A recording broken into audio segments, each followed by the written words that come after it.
Stand by to launch FanStream Sports. 3, 2,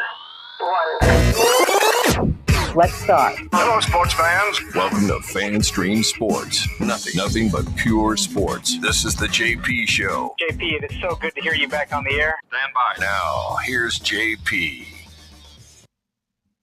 Come in to, the Hump Day edition of your JP Peterson Show as we move on for the Buccaneers. It's now Bears week, right? Have we buried this Minnesota win? No, we're still going to talk about it. We're still going to bask in the glow of picking the Bucs in week one when so many doubted them. But here we are being homers, right? No, we just saw a good football team going up there. I don't know if we're going to call the Bucs a good football team just yet. It's week one, but we're going to get into lots of Bucs talk. Jameis to the Jets. Oh, come on. Please give me Jameis to the Jets. Oh, my God. Can you imagine the New York media with Jameis Winston? Oh, please. That would be a gift. Check your stat sheet. Check your sheet. Check your sheet. What's up, Peter Blake? Good morning to you. How are you? Good morning, buddy. How you doing? Oh, I'm excellent, man. I'm on one of my fast days, Bay Area Modern Medical Center. Don't forget. So Chris Lugo's got me on one of my fast days. So I'm jittery. I got my coffee. I'm just chugging lemon water. But I feel very energetic. Energetic for having not eaten in 12 hours now. Wow. 12 hours you have not eaten. Well, I'll take it to 15 right after the show, and then I'm going to just go crazy on, I don't know. I might go get a big-ass, giant Jersey Mike's Italian sub that I love so much. So I need to get Jersey Mike's as an advertiser. Anyway, or a local sandwich shop, which would be even better. Mm-hmm. We got a great show for you today. On Wednesdays, we do a lot of college football. Nick Geddes, my former co-host, will join us at 10:30. We'll talk some UCF football. Big news for them. John Rise Plumlee out with a leg injury, will not be able to play the next few weeks. So we'll see how UCF, off to a 2-0 start in the Big 12, will be able to get it going. So we'll talk some UCF football and probably some other things with Nick Geddes. And then we'll hit USF. Leo Haggerty will join us right before he goes to the USF press conference today. Who are they playing this week? Alabama. Oh, the team from Tuscaloosa. Yeah. Coming off a worst home loss. Oh, my God. Oh, my poor Alex Golesh and the USF Bulls coming off their first win in 11 games. They have a 17-game losing streak to FBS teams. And here comes Alabama. Good luck with that. Yes. Dan Lucas will join us at 11 o'clock from WFLA. So we got some great guests today. We got lots to get to. So we'll get right into it. I cannot just, I'm not that it's breaking news, but now you told me that Jameis took something off of his social media account, took Saints off it or something. It looked like the Saints symbol was on there, and then it's not on there anymore. So people are just assuming that maybe he's up for trade. I think it's more nonsense because he still reposted the Saints press conference. So people are trying to make something out of nothing at this juncture. And of course, maybe it's not a nothing. It's not a nothing. You got a guy that led the league in passing yards, right? Right. This is just so juicy with all the weapons that they have. Don't forget Dalvin Cook is there. Jermaine Johnson is there. Some Seminoles are there. and Dalvin and obviously Jameis are tight, Dalvin's knocking on that door. Robert Saleh going, come on, man. We can't get it done with this Zach Wilson jamoke. Come on. Come on. Wait, they beat the Bills. He made some good throws. I mean, come on. Zach Wilson, you invested a number 1 pick in him. You can't just give up on him. Yeah, you can. Yeah, I think you can too. But He's I don't know awful. where you go with Wilson as your starter. I honestly don't. I don't know how good the Jets are with him. I know they have a pretty damn good defense. I know this. They ain't winning squat with Zach Wilson. They ain't winning squat. No. With Jameis, you got a shot. You got a shot because Jameis will put up points. And here's when you got a great defense like that, though. When you got a great defense like the Jets have, I'm sure Robert Saleh doesn't want to, put his team in bad positions, his defense in bad positions all the time. But listen, it's an offensive league. You got zero shot to win a Super Bowl to go all the way with Zach Wilson. You got zero shot. With Jameis, I think you got a shot. Maybe, if 25 of the interceptions he throws, 10 of them are dropped, you still got a great defense. You're going to have an explosive offense. You got something. You got a chance. It's interesting. You're not interesting with Zach Wilson. The fan base hates him. His teammates hate him. The teammates will love Jameis. Jameis will come in there and energize the entire team. He will energize the entire team. The New York media will go bananas with the eating the W's and the crab leg. All the stories will come back. It'll be fun. It'll be great theater and you'll probably get him for next to nothing. Are the Saints really going to hold the Jets hostage for a 2nd-round pick or a 3rd-round pick? No, I don't think so. Well, their other backup quarterback, what is it, Jake Haener? He's out for some games. So if you trade Jameis, you basically don't have a backup. So that may be holding up the deal. And then furthermore, you look at that offensive line by the Jets, it's not good. It's not good at all. We know that when Jameis feels pressure, he starts to commit some turnovers. So I don't necessarily think that's going to work. The only way this would work with any quarterback, whether it's Zach Wilson, Jameis Winston, Chad Henne, people are mentioning Tom Brady. Tom Brady's not going there. It's not happening. Did you not see him last year? He was awful. My God. Not a great offensive line. That offensive line. Right. So which is worse, the Bucs offensive line last year or the Jets offensive line this year? I would probably say the Jets offensive line of this year. Yeah. But here's the caveat with any quarterback.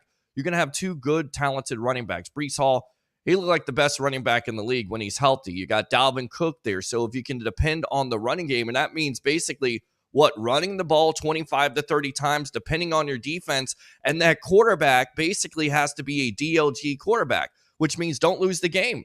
Don't turn over the ball. Can Jameis do that? We've seen flashes of it, 13-3 there before he got hurt. When Devin White took him down a couple years ago, we've seen some flashes of that, but can he do it long-term consistently? Can Zach Wilson do it? Because we know he has some turnover problems. Carson Wentz, can he do it? Yeah. I'm not sure. The quarterback options out there. Maybe Trey Lance. Maybe Trey Lance goes there because he can run around. I think Jameis. You forget, though, Jameis was an escape artist. Jameis can deal with bad offensive line. He was an escape artist. He's really good at getting out of the pocket and making plays to somebody. He was really good at that. So I would love to see it, man. I would love to see it. And they got no shot with Zach Wilson, but whatever. Stay tuned. See who the Jets get. I don't think they're going to stand pat. They can't. You're not buying Wilson, learning from osmosis, learning from Aaron Rodgers. You're not learning. You're not buying any of that at all. No, not the chemistry with him and Garrett Wilson. None of that stuff at all. No. All right, so let's get on to the Bucs. All right, so yesterday, Rachaad White. I think it was Rachaad White. It was Rachaad White. Yes. He went on the Bucs podcast and said that Baker Mayfield came in at halftime and said, I got their signals. I know when they're going to cover 2. I know when they're going to cover 3. I know when they're doing their switches. And then, of course, they came out. I think he was 3 for 11 in the first half. And the second half was a completely different story. The 16-play, 75-yard drive right down the field. The Bucs were a different offense in the second half. He settled in, and they get the big dub. By the way, we have a Twitter poll out today. So let's get your Get your by the way, I'm producing on the air here. Well, Got a note from RHS TV. Are we doing a show today? Did we send him the feed today? Did you hit the B for the feed today? Hit the B. Yeah, the B is hit. Everything Okay. is hit at this point. Yeah, it's done. done. Hopefully, we'll figure that out.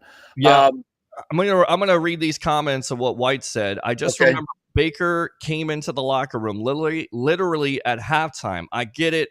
I got it. We got it all. These signals. We're in there talking as an offense, and he's like, I know all these signals. If they do this, they're going into cover 2. If they do this, they're going into cover 3. Every time I alert this and they do this signal, they're dropping back to this. And I'm like, wow, that's amazing. I was just listening to him, and we're just kind of understood. So Baker Mayfield showing the reason why you start him in the first place with those 69 career starts. He knows the signals from the Vikings defense that's helping him out. Shame on the Vikings for not changing their signals, by the way. Yeah, I mean, they should have known something was up, but they did not. Listen, Brian Flores did a nice job, and Dave Canales going up against Brian Flores, that's a bit of a mismatch in terms of experience.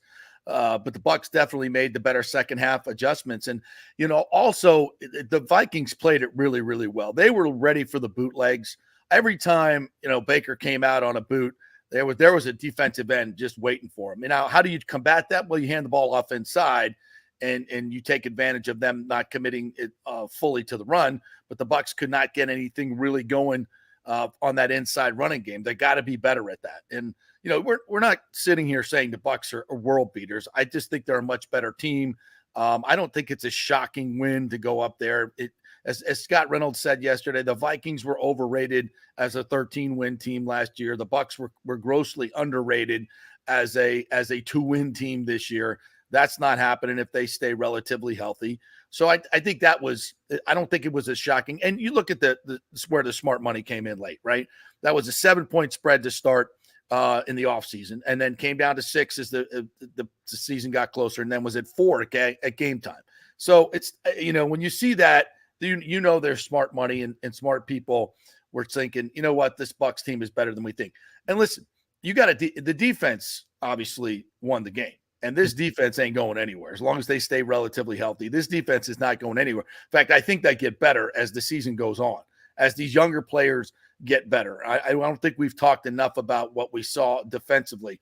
Obviously, Antoine Winfield was fantastic. He's back in his familiar spot in the back end of the defense. Shaq Barrett was really, really good. I mean, I don't see any remnants of his Achilles injury. I thought Bowles called a really good game in terms of, it's a little bit too much zone for me in the first half when Jefferson got off, but he caught 2 for 17 in the second half, and I didn't have the ball. That was the big part. It wasn't just the defense, it was the offense. The offense held the ball for 20 minutes in the second half. That's it. That's a game winning, as much as we want to say the defense played great, the defense can play a lot better when they're not out there all the freaking time like they were last year. And when you hold the ball for 20 minutes, was a 9-minute drive to start the game, to start the second half, and then they hold it for 4 minutes to close out the game. That's a badass offensive performance in the second half. It's not a lot of points, but it doesn't have to be. Winning football doesn't always have to mean offensively just putting up tons of points. Winning football can be eating the clock and keeping Justin Jefferson and Kirk Cousins off their home field and keeping the crowd out of the game by just running the football, being boring, but getting the points when you need to get them. And that's what the Bucs did offensively. So, the more and more you look at this win, the more good things you see. They're not a finished product by any stretch of the imagination, but they didn't beat themselves. Minnesota did a lot to beat themselves. But and I hear this a lot. There's a national narrative that Minnesota, 3 turnovers, they beat themselves. Well, one of the turnovers was self-inflicted. The other 2 were physical plays. Right? That was Antoine Winfield coming in and ripping the ball and with an explosive play. Well, I'm trying to think of the other turnover. The other turnover was basically penetration in the middle, but because you have some type of injury, but you have to say it was also penetration from the middle guys there. Vita Vea, of course, Cansey, the middle of that line making some impact, so causing some trouble where the guy has a center exchange. Oh, the other that was the self-inflicted one where Yeah. the center, the guard just knocked that out of his hands. I'm not going to give the Bucks. Itsian stole the ball from the receiver.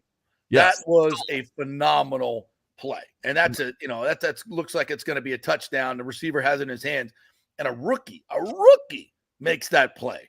Yes. That's a hell of an aggressive. That was phenomenal play. And that's makes you feel good. That kid's going to get better and better and better as the year goes on. And what did we say before the year? This is a year where you want to see young kids grow. You want to see the later draft picks, the undrafted free agents grow into starters and really good players, because that starts building for your next appearance in the Super Bowl. And so far after week 1, what do we see? Logan Hall stepped up in his second year. Itsian stepped up as a rookie. Winfield back at his position it's kind of a plus for your defense. Devin White in a contract year balls his ass off. JTS showed up a little bit. Shaq Barrett back off of injury shows up. Deshaun Tucker with a little bit of a flash. You got young players. Devin Tompkins with a nice return and a couple of nice plays. Trey Palmer, a rookie, gets a touchdown with the nice job settling in the zone and get when you a 6th-round pick. So when you see these players start making an impact, all right, now you're building towards something. Yeah, you're building towards something, and it's something good, and it's always good to see guys that are so young that you're undrafted free agents make an impact. And we talked about how excited we were watching this team in the preseason, how many guys made this team coming out of camp as an undrafted free agent. Could they contribute right away? The answer is yes, they can contribute right away. Sean Tucker has contributed a little bit. I think the future is bright for this kid, especially if White continues not to run as strong as he did, run as strong as he needs to. And then Itsian, as an undrafted free agent, already making plays, already making an impact. And we talked about Logan Hall. You know, there's a reason why you get excited about him, because he was a 2nd-round pick. The Bucks expect a lot of big things out of him. That's the reason why you move on from William Golston for a little while, and then you bring him back. And now Logan Hall is going to make those contributions. That's going to make that defensive line that much better. You have to have a defensive line rotation in order to have a Todd Bowles defense. You do. Yeah. That's listen, that's where this team can improve a lot of different ways. So I like what I'm seeing so far. I like what I'm seeing. And then here come the Bears that gave up 38 points to Jordan Love and the Packers this week. Justin Fields was ordinary. Now they're not going to be as bad as they were in week 1. I think the Bears are going to be better. They've got some new players. They're going to settle in, but the Bucs can be better too. They can be much better offensively. Defensively they were excellent, but I think they can be. That was against a really, really good offense in the Minnesota Vikings. Here comes a crappy Bears offense.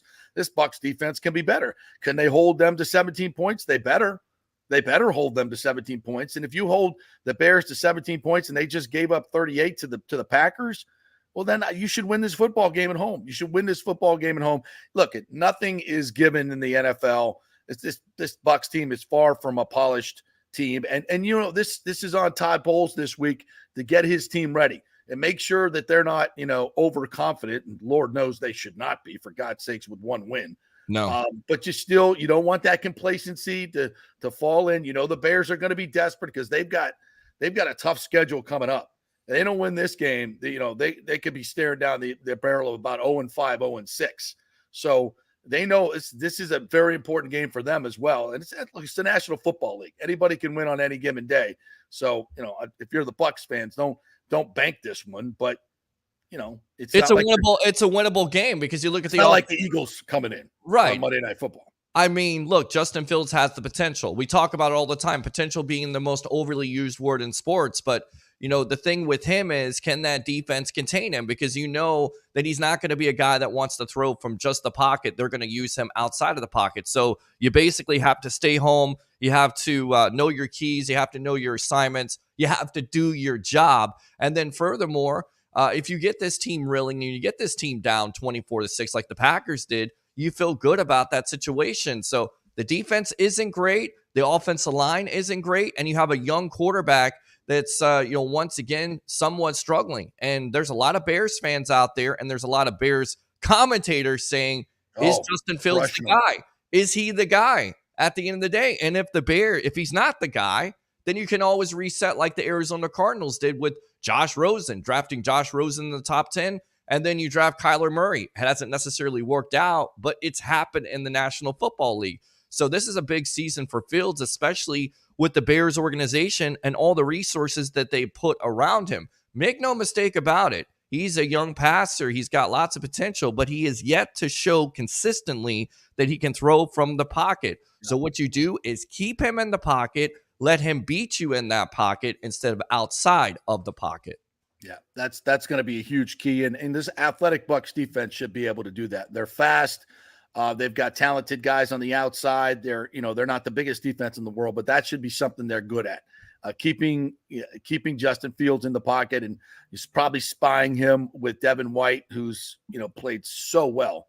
So we'll see. We'll talk more about this matchup as we get closer to it and the week goes on. I want to transition a little bit before we get to our college football segments to the Rays, who they lost a tough one last night, and they had an opportunity to get closer to the Orioles, who finally freaking lost.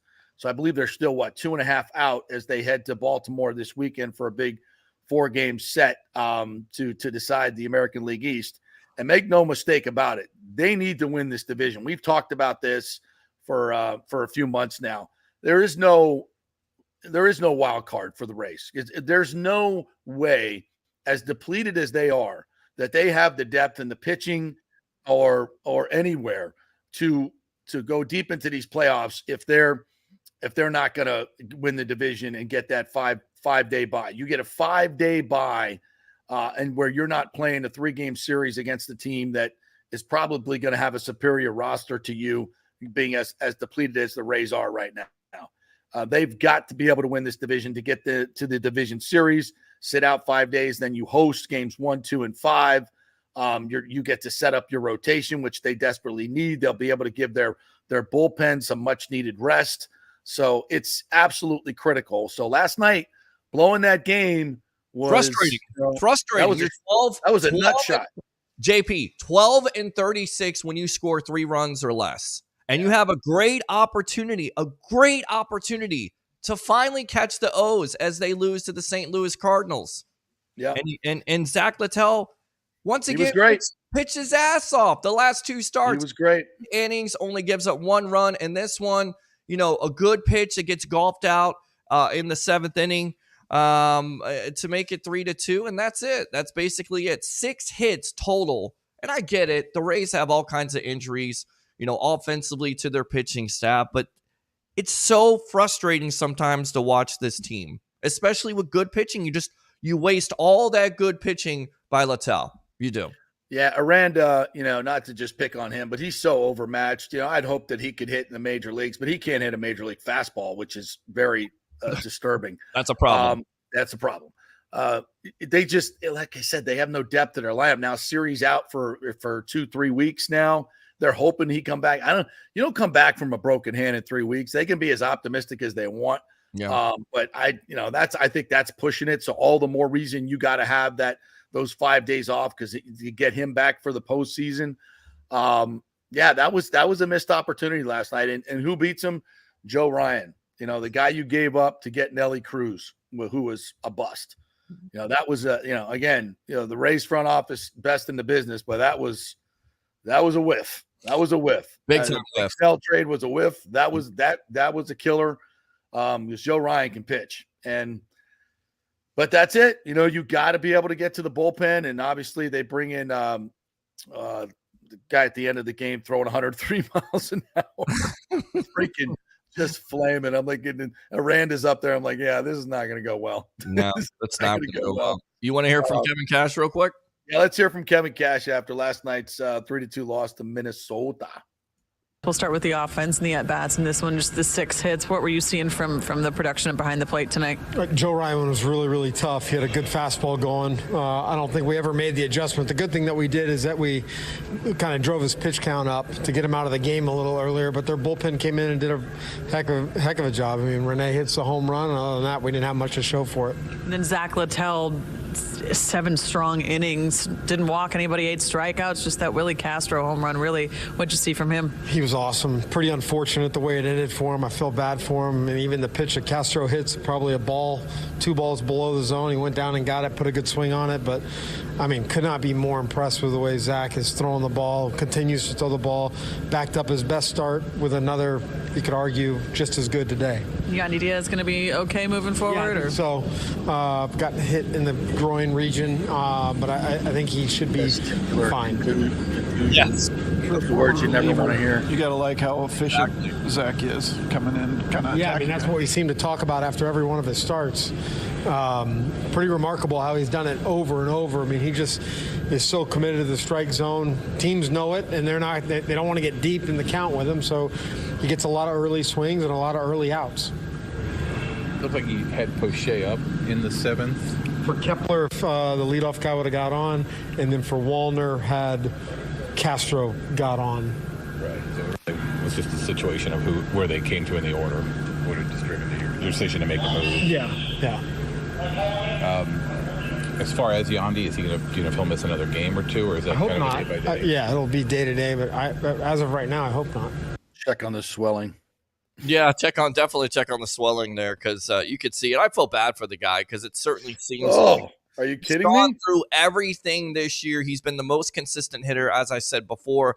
I believe he's the MVP of the Rays, and any other year he would most likely be in that MVP type of conversation. Now, do you want to hear from the losing pitcher? Yeah, let's Zach hear from Littell? him. All right, Yeah. Here we go. We love Zach Littell. You didn't walk anybody, 8 strikeouts. How'd you feel out there today? Yeah, felt good. Thought my stuff was good. Tagged guys, got after it. Not a lot to complain about. And then Willie Castro maybe just went down and got it in the zone. Yeah, I mean, it sucks. Sometimes hitters just, put good swings on good balls. Thought I made a pitch. He put a really good swing on it.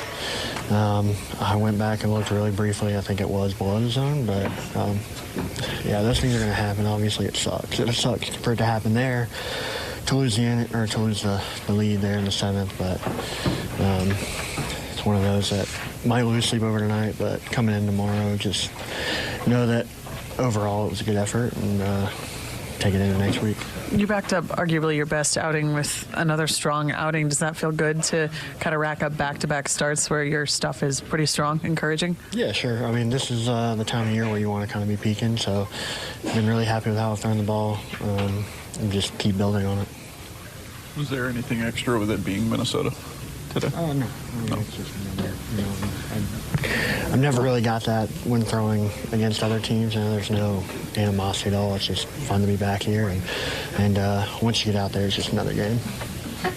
Is it harder or not as hard when it was a good pitch? It was a pitch that probably wouldn't have been hit. Yeah, I mean, it leaves a bad taste in your mouth. Being the 7th inning there, it would be frustrating if I grooved one and he hit it out. It's equally, if not more, frustrating to make a decent pitch and him still do it. But hitters get paid too, and sometimes you just get beat. So it sucks to end the night that way. But yeah, credit to him for putting a good swing on the ball. All right, so it sounds like there's weightlifting going on back there. Yes, Get your weight up. Trying to get the pain out of his testicular contusion. If you didn't see that, well, don't go look at the replay. He fouled the ball off and it hit him right in the cojones. That hurts. It looks like what's worse? Like, what's worse than having to watch that? Let's see. Having to watch the Bucks offense last year in the red zone. Yeah, that would be worse. The VMAs from last night. VMAs from last night. I have no idea. I'm sitting down with family and they're asking me who this is, what this means, what they're saying. I have no idea.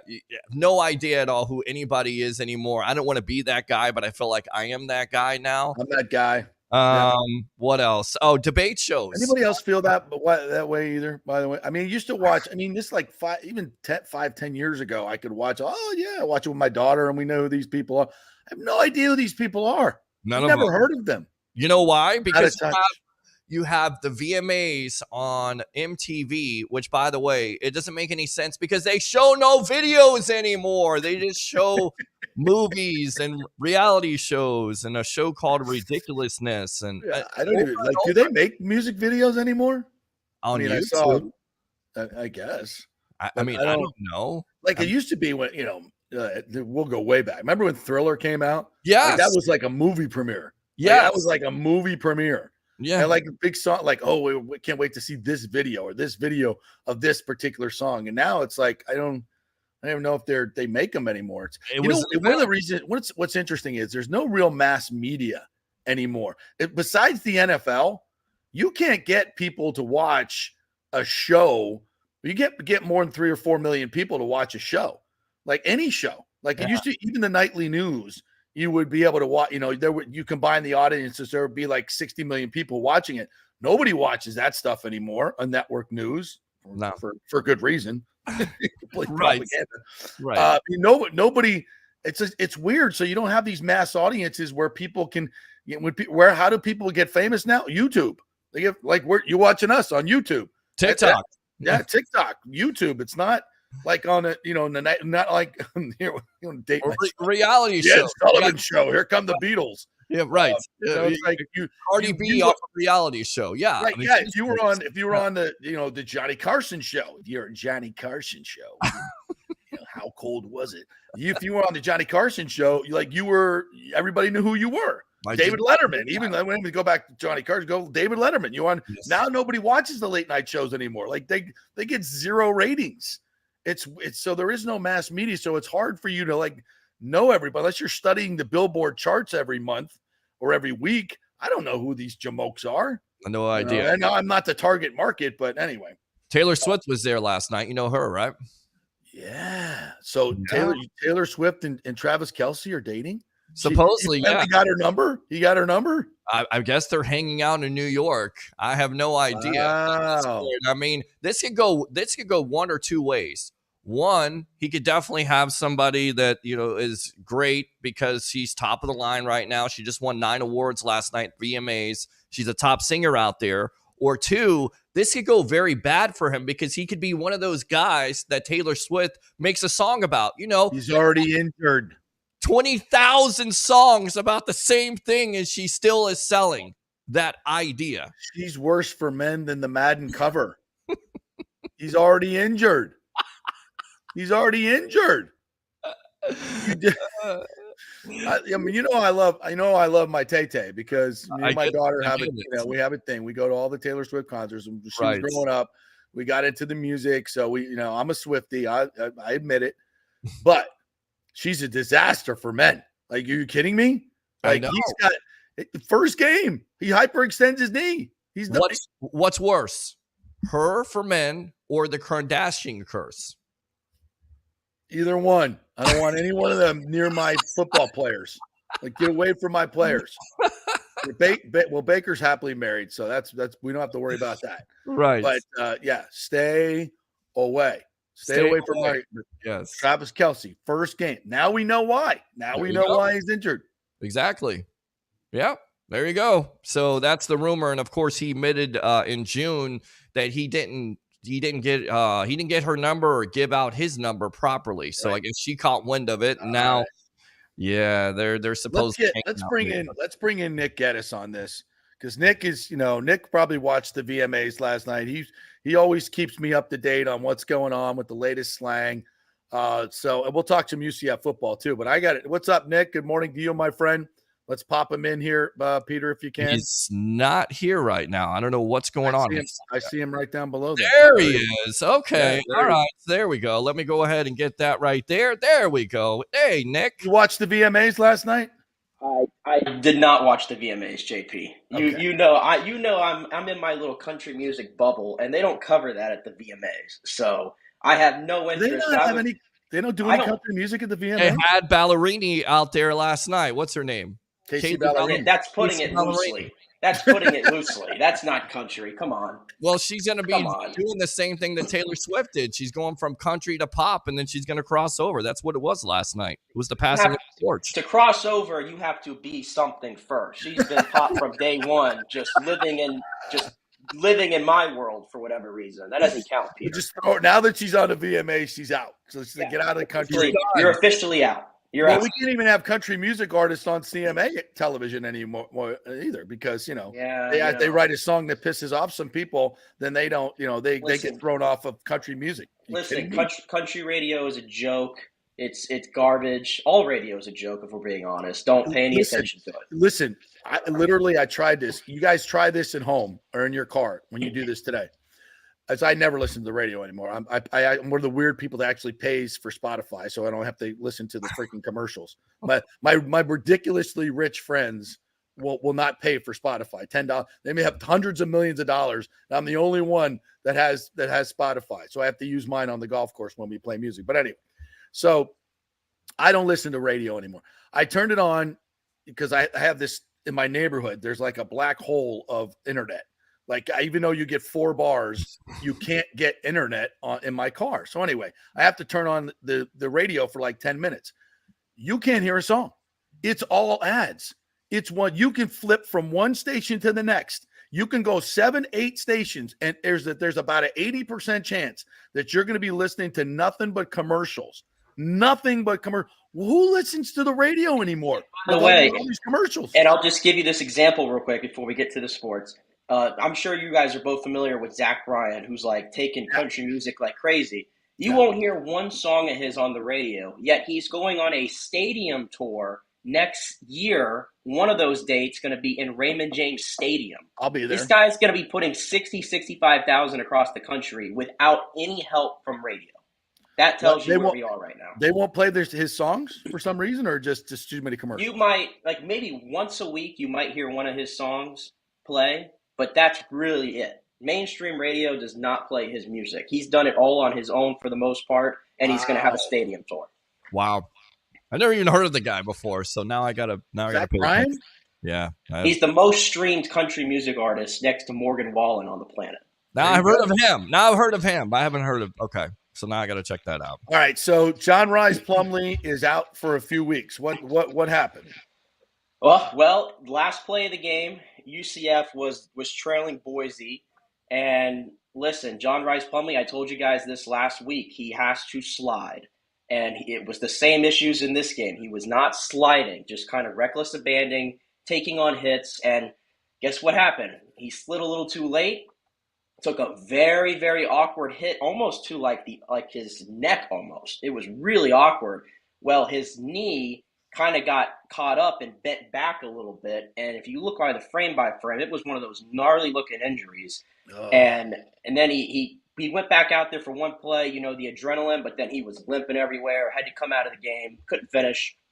UCF was able to get the game-winning field goal and go to 2-0. But I immediately saw that, and then he was on crutches after the game, and I'm like, I had tweeted it out earlier in the game because he wasn't sliding. I said, if he keeps this up, you are going to see Timmy McClain at some point this season.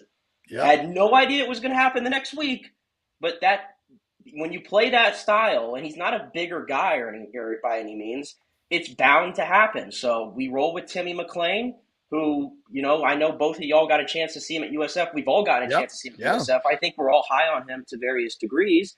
Yeah. And you get Villanova to start out with. I'm pretty excited to see it. How confident are you in McClain? I mean, because we saw him at USF. Have you seen anything? He had moments. Yeah. Have you seen anything that would make you think that he'll be able to continue this winning streak for UCF? Well, it's almost like the unknown, because his last start, ironically, was against UCF in the final war on I-4 in that season, and he almost damn near beat them as a big underdog, okay? And that showed a lot for Timmy McClain. You go back to the BYU game that year where they got out behind really, really early. he brought him back. When they were playing against Cincy, and that was the college football playoff Cincy, they were competitive in that game too on the road, led by Timmy McClain. So I saw some flashes there. He's a little bit of an unknown because if you recall when he came over last year, he was ineligible to play, and UCF's quarterback room had John Rice Plumlee, Mikey Keene, who's now transferred out to Fresno State, Thomas Castellanos, who, JP, you're going to see on Saturday, Boston College's new starting quarterback. He was so tucked away, and you're like, is he ever going to get a shot? And lo and behold, those two guys transfer, one injury away, and here we go. So it's almost like the great unknown. I personally, because I watched all the USF stats, and that was as a true freshman under tough circumstances, I think everybody who played under Jeff Scott, I'm going to call it tough circumstances. Yeah. He showed me a lot, and now he's got a lot more talent around him.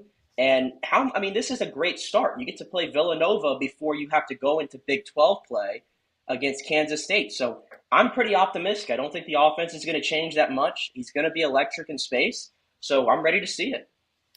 And let's not just gloss over this win on the blue carpet up there. I mean, Boise State's not what they were in the past, but it's a big win for them. And your boy, Colton Boomer, the Boomer, with a 55-yarder and a 50-yarder clutch. Wow. What a great name for a kicker, all name team.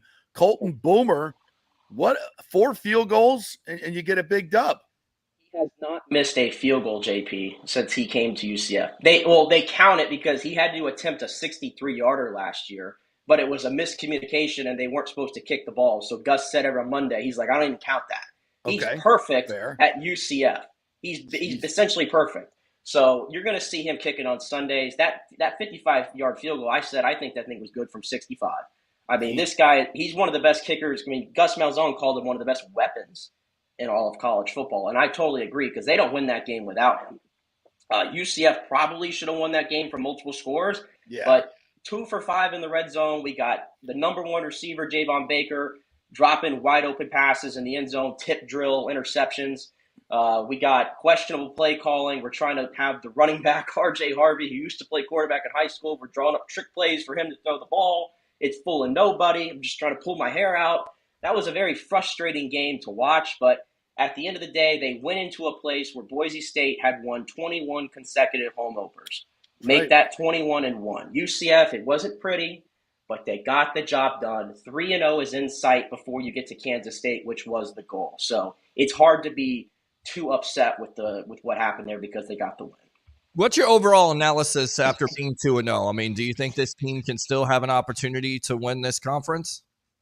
Oh, hell no. Hell no. I mean, let's be honest. Texas is still in this conference for this year, and we saw what they did to Alabama. They out-physicaled Alabama in their own stadium. So yeah, that's crazy. I still Texas has made themselves one of the favorites across not just the Big 12, but all of college football. I think Oklahoma is much improved from last year with Dylan Gabriel quarterback. Obviously, you see them. Kansas State's going to be a big test for UCF in 2 weeks. But I will say after those 3 teams, I think the Big 12 is pretty there's about 6 or 7 teams, UCF included, that I think are pretty close to each other. So I think they have a shot. I said 6-6 at the beginning of the year. I'm a little bit more optimistic after what I've seen from them and in the conference, and maybe they could get to 8 or 9 wins. We'll see. But winning the conference, no. They still have They still have a couple holes there that they need to fix. I think the best UCF teams are still a couple years away in this conference. What are those holes, in your opinion?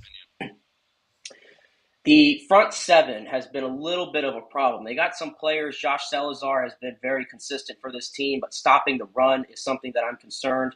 Boise State, this Ashton Genty, he was all of Boise State's offense, and it kind of proved right there. I had told y'all I had my issues with John Rice Plumlee from a turnover standpoint. Obviously, he's unavailable now, so that's another key for Timmy McClain. Those 2 picks weren't on him, though. No, those weren't on him. Those weren't on him. Passes. Yeah. Right, those should have been touchdown passes, but obviously he's out of the equation now, so now you go back to Timmy McClain. So I think you have some holes there, and then your top receiver, Javon Baker, through 2 weeks, not looking good so far. And so it's kind of searching there a little bit. So there's some of those little holes that I'm seeing in them right now that's I think it's going to stop them from going to the top of the conference. But as I've kept mentioning, if you keep building on top 25 recruiting classes, give it 2 or 3 years, I think they'll be a player in the new look Big 12. Yeah. All right, quickly take our quarterback poll here. Baker Mayfield, what's your confidence level? That's my quarterback, getting 48%. Still skeptical, getting 40%. Bring on Trask, getting 0%, by the way. Wow. Mr. Trask. Tank for a top quarterback, getting 12%. So what you got? That's my quarterback. Still skeptical. Bring on Trask or Tank for a top quarterback. What do you got? Well, I guess of those, I gotta fall into still a little bit skeptical. Okay. I mean, the way the game started, I said it. My first half analysis was I miss Tom Brady. I can't believe I went there. God. Did you really say that? I actually tweeted that. I was like, I miss Tom Brady. Don't give me that. Don't give me that drop. You Come missed on. Tom. What exactly did you miss about Tom Brady? Last year's Tom Brady, the dirted throws, the not wanting to get hit, the getting rid of the ball before anybody could get out of their stance. What the 18 points a game? We got 20 with Baker.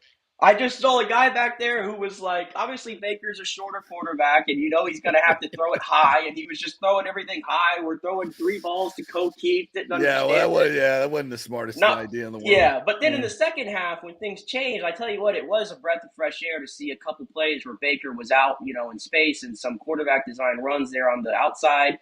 Obviously, the play there at the end of the game where he saw the hole. Had to get, 2 yards or 3 yards, I think, and he just went full steam ahead. Probably don't want Baker doing that every single week, but in that moment, you talk about gutsy and you talk about having balls. That was Baker Mayfield right there. He gets up, he wins the scepter, the angry run scepter, and week 1. Those were that. In that moment, I was like, that's my quarterback. But in all realistically, it was one game, not perfect by any means. I want to see more. The good thing is the Bears are horrendous. Yeah. So I fully expect the Bucs to go to come back at home this week and get a dub and be 2-0. But I'm not going to anoint Baker Mayfield yet. Week 1 is a lot of wacky things that happen. I'm just I'll stick myself in the skeptical group for now. Fair enough. All right, tell everybody how they can get the Charge On podcast. Yeah, go to YouTube, type in UCF Charge On podcast, subscribe to our YouTube page. We're going to be recording a preview for Villanova tonight, which is going to drop tomorrow, and then we'll have on Sunday the game recap, expecting a win there. And you can find us on Apple and Spotify as well, and of course at BelieveNetwork.com. And of course, follow me on the old X machine, Nick Getty's News. All right, partner. Great stuff as always. Appreciate it. We'll talk to you next week. Charge on. Charge on, thanks a lot, you Nick. Citronaut. All right, let's take a quick break. When we come back, Leo Haggerty's going to join us. The USF Bulls, fresh off their first win in 12 games, and Bama's coming to town. Leo Haggerty will have the latest from the team that's about to get destroyed by Bama. Come on, be more positive, James. All right. We'll be back in 3 minutes with the positivity of Leo Haggerty. Stay with us.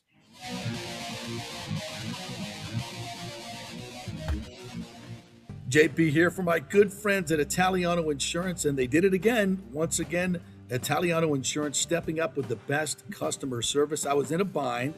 My old insurance company, my auto insurance, jacked up my rates, so I called Charity at Italiano Insurance, and she stayed till 9:30 at night until she got my insurance done. And guess what? She searched all these companies for me. I didn't do the work. She did. Saved me $1,000 on my annual premium. $1,000, folks. That's real money. And that's what you get at Italiano Insurance. Great customer service. And here's another note for you, by the way, with hurricane season up.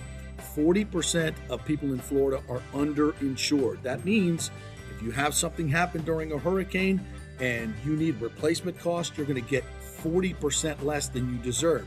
Can't let that happen. Call the folks at Italiano Insurance and get them to help you out in both those regards. It will save you money and keep you insured properly. That's 813-877-7799. Great folks in the community, been doing it for over 60 years. Italiano Insurance, 813-877-7799. So you're experiencing those feelings of getting older, lower sex drive, fatigue, hot flashes, moodiness, or you just don't feel like you had the vitality you once had.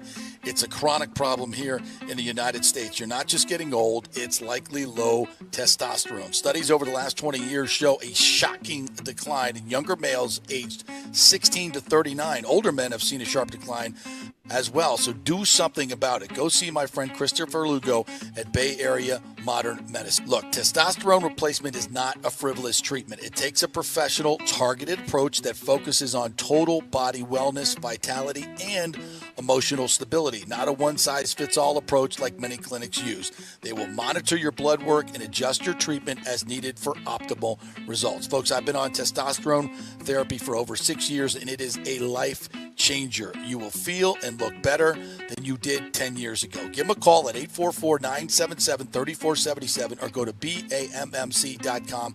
Tell them JP sent you for priority scheduling. That's 844-977-3477 or BAMMC.com.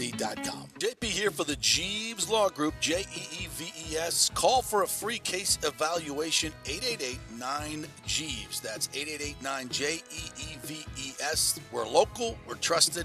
The law firm brings over 80 years of combined legal experience focusing on clients in Tampa Bay, the state of Florida, and national class action cases.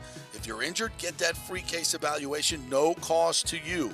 The Jeeves Law Group's focus is on auto, truck, and motorcycle accidents, as well as class action and consumer protection law. Scott Jeeves is a board-certified civil trial lawyer and a certified circuit court mediator practicing in the Tampa Bay area for over 30 years. You hear him on the show all the time. Great guy, big Gator fan, and great for the community. The Jeeves Law Group is a highly skilled team with years of experience that will apply their skills, expertise, and knowledge to assist individuals who have been in an accident with compensation for damages, lost wages, medical expenses, pain and suffering, and property damage. Get that free case evaluation, 888-9-JEEVES. That's 888-9-JEEVES. Coming back at you. Now, more with JP on FanStream Sports. Only just me.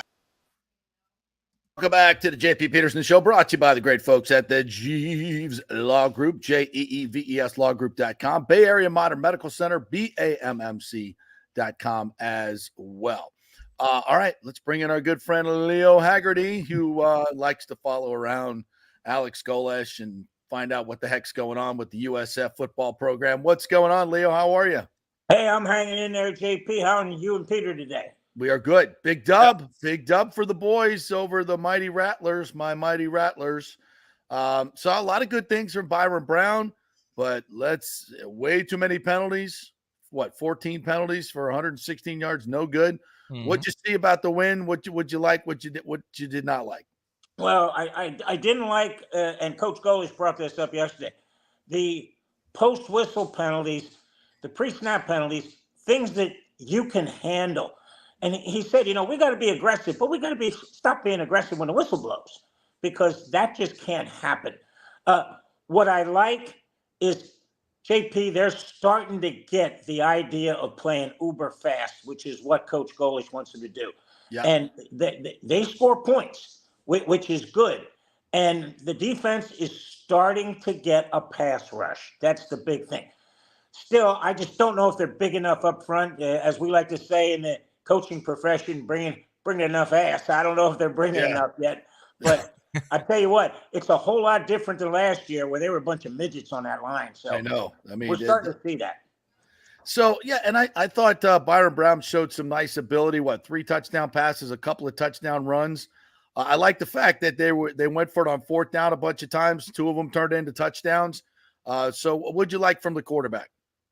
He's growing, and again, I don't think he'll ever make the mistake he made at Western Kentucky on 1st and goal and throw a pick. Throw the ball away, go to 2nd down. Yeah. And we saw a lot of that Saturday, where if he didn't have it, Peter and I were sitting up there, he wasn't, as we saw with Alabama, a one-look quarterback. He worked through his progressions. He didn't start running until he got through at least his 2nd and maybe his 3rd progression. And the big thing we're seeing now is he's starting to feel confidence in that offensive line protecting him. And I tell you right now, I thought USF really missed out on some points there because they had a wide open receiver on 4th down. He misses them. You just put a little air under that ball. But this team has a propensity, Leo word, of going for it on 4th down and scoring. Talk about that a little bit. Yeah, and what's nice is I think the offensive coordinator knows that we're in 4-down territory anytime we cross the 50. Again, the way the college game is coming out right now. A good defensive effort is keeping a team in the 20s. A great defensive effort is keeping a team under the 20s. You're going to have to outscore somebody because they're going to probably get, somewhere 20, 30 points. So you better be getting high 30s, low 40s at least. Leo, if you're the defensive coordinator against this quarterback from Alabama, what do you do? Because we talked about it the other night. He's a one read guy, basically one read and take off. Do you try to keep him in that pocket and force him to beat you from that pocket instead of outside of it, like Justin Fields? It's funny you should mention that, Peter, because I could remember the time Sal Paolantonio came into the Bucs locker room and asked Warren Sapp about the mush rush. How you just try to keep somebody in. He said, if we did that, Rod Marinelli would implode on the spot. They've got to get pressure on this guy. The problem is none of their defensive linemen is going to be fast enough to catch this guy. What you need to do is not let him escape outside. Mm-hmm. Keep him in the pocket. I don't know how good of a situation that is because Alabama's got so much speed on that outside. You got to get to him. You got to rattle this guy. And that's what impressed me about Texas last week. Texas had to get big last year, and boy, they got big and they controlled. When's the last time, JP, you can remember Alabama being outplayed on the offensive and defensive line? I don't remember it at all. It doesn't happen. And listen, and this, I feel sorry for USF. Oh, JP, can you imagine? I mean, they get their worst home beat down. Can you imagine what practice is like this week in Tuscaloosa? Can you imagine what? Yeah, dadgum, poor Bulls. If I had a kid that was on the roster, Dave Robert, I wouldn't let him play. Oh, Alabama's gonna kill him. Let me throw a couple questions out to you guys because I dropped the old World War II Admiral Yamamoto question on Coach Golish yesterday. I said, when he found out it was a sneak attack, he said we woke up a sleeping giant. I said, did Texas wake up a sleeping giant beating Alabama? And the reason I asked that, and gentlemen, there's a correct answer to this. When's the last time Alabama lost back-to-back regular season games?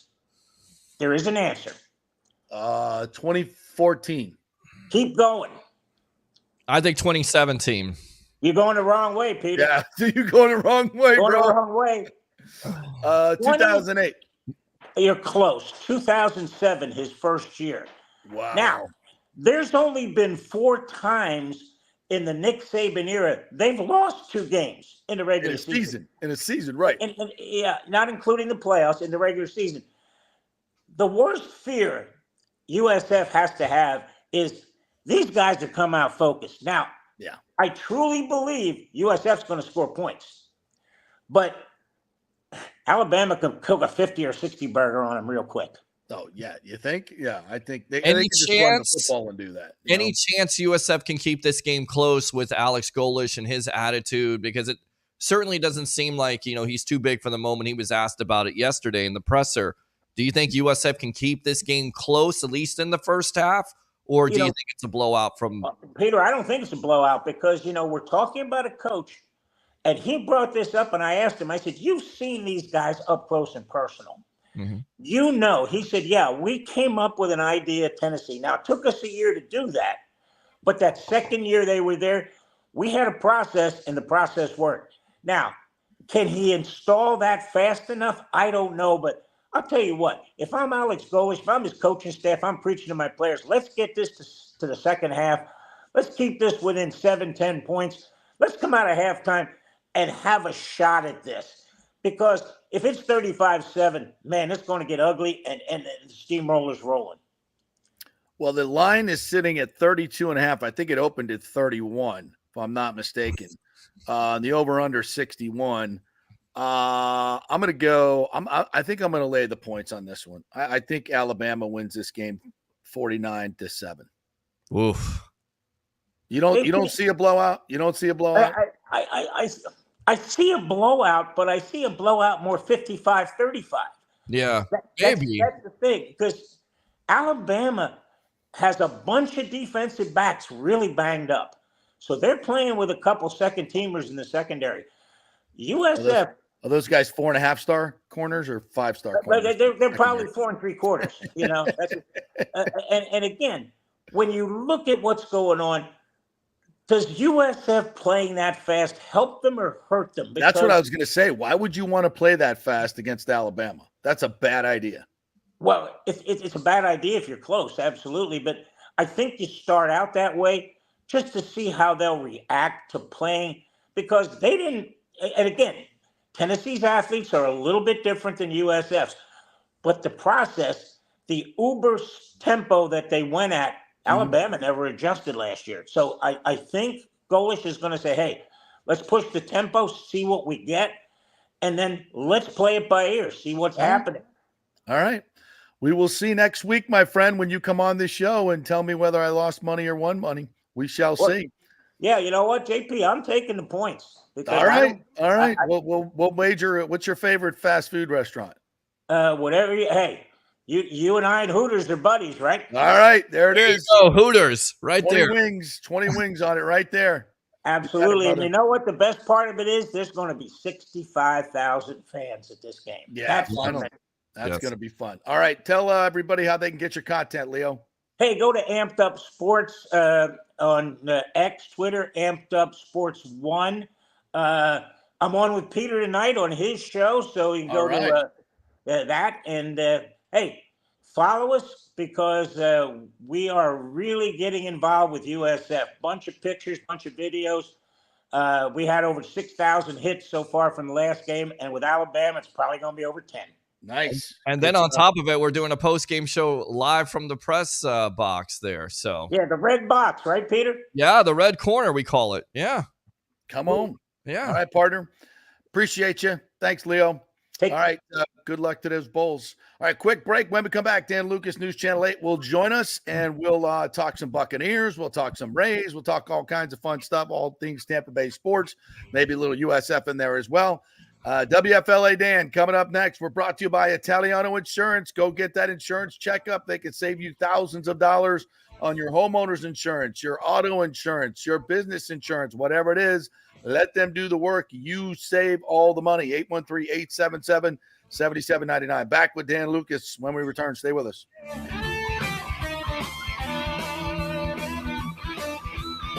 Sitting around the house. Well, the Golden Diamond Source will purchase a variety of different types of coins and bullion. Their gold buying program includes sterling silver, silver, platinum, and watches. They also accept unusual pieces that other jewelry stores do not, such as gold bars and sterling silver flatware.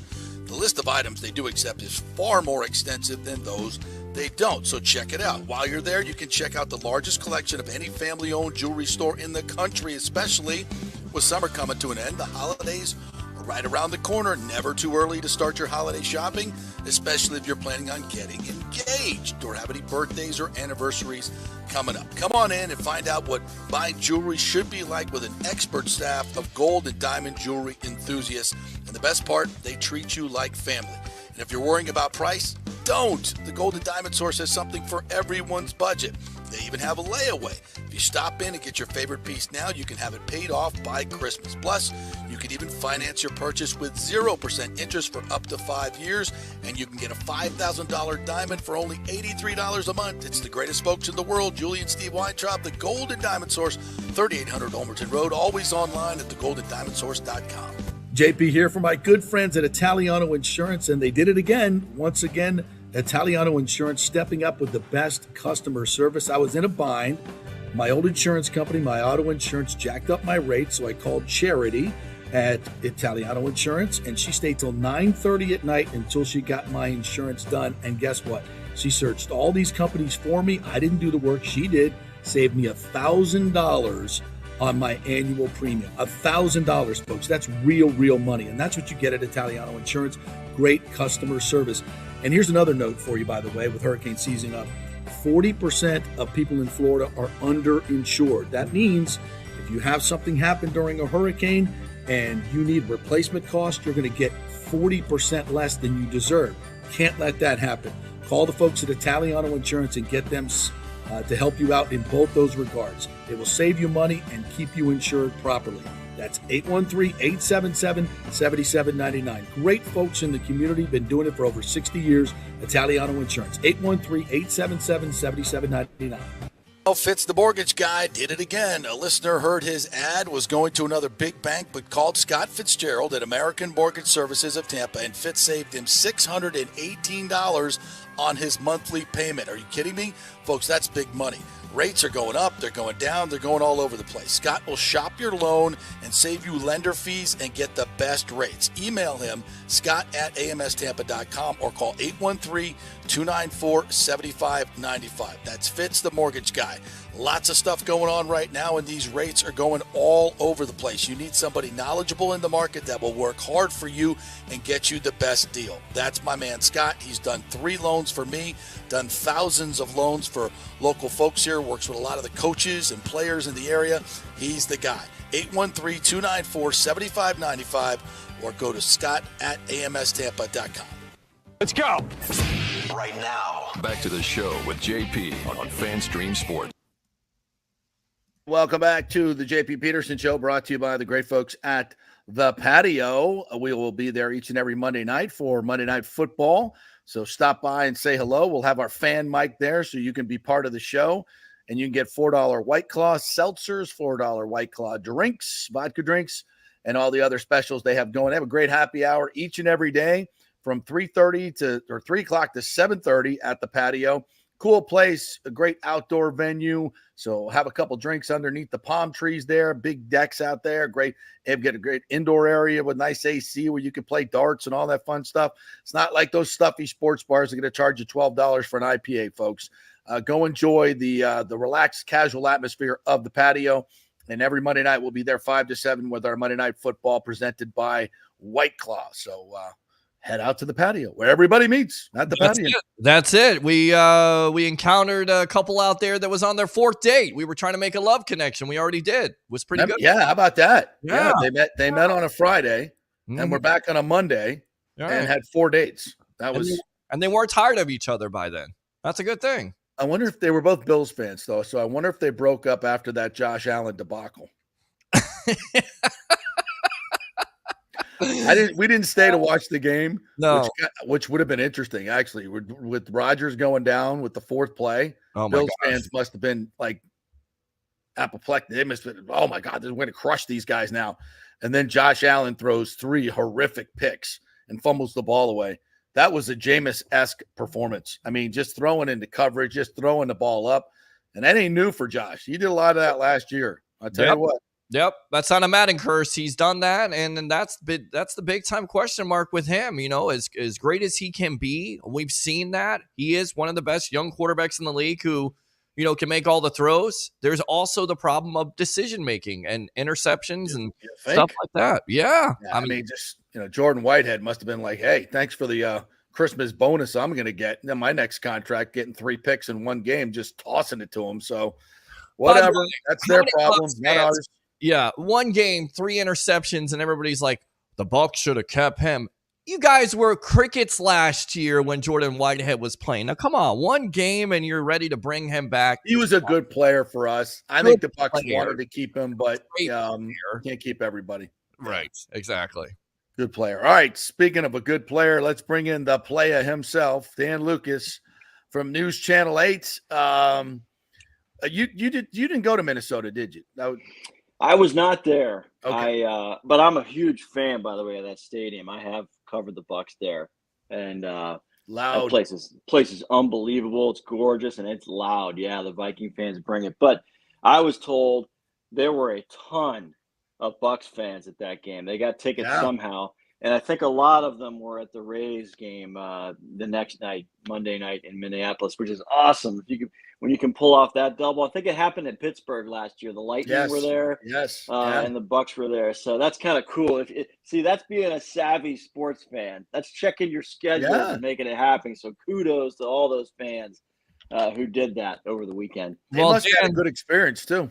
Well, Dan, some would say the Bucs weren't there in Pittsburgh, the team at least. No, they weren't. Not that day. Well, Brady certainly wasn't there the night before. We know that much. Right, yeah. Well, on the Sunday.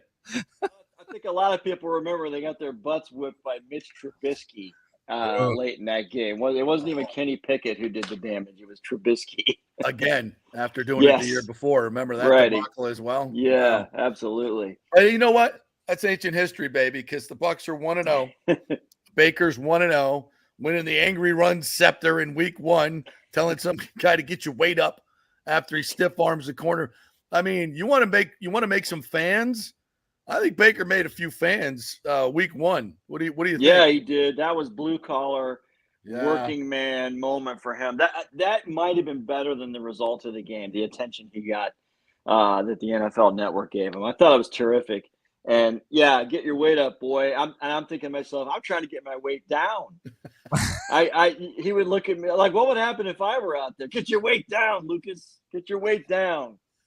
That's what he'd say. Well, we got a quarterback Twitter poll going right now. We have a new leader. We have a new leader. So I said after week 1, Baker wins the angry run scepter and gets a huge dub. What's your confidence level in Baker Mayfield? That's my quarterback.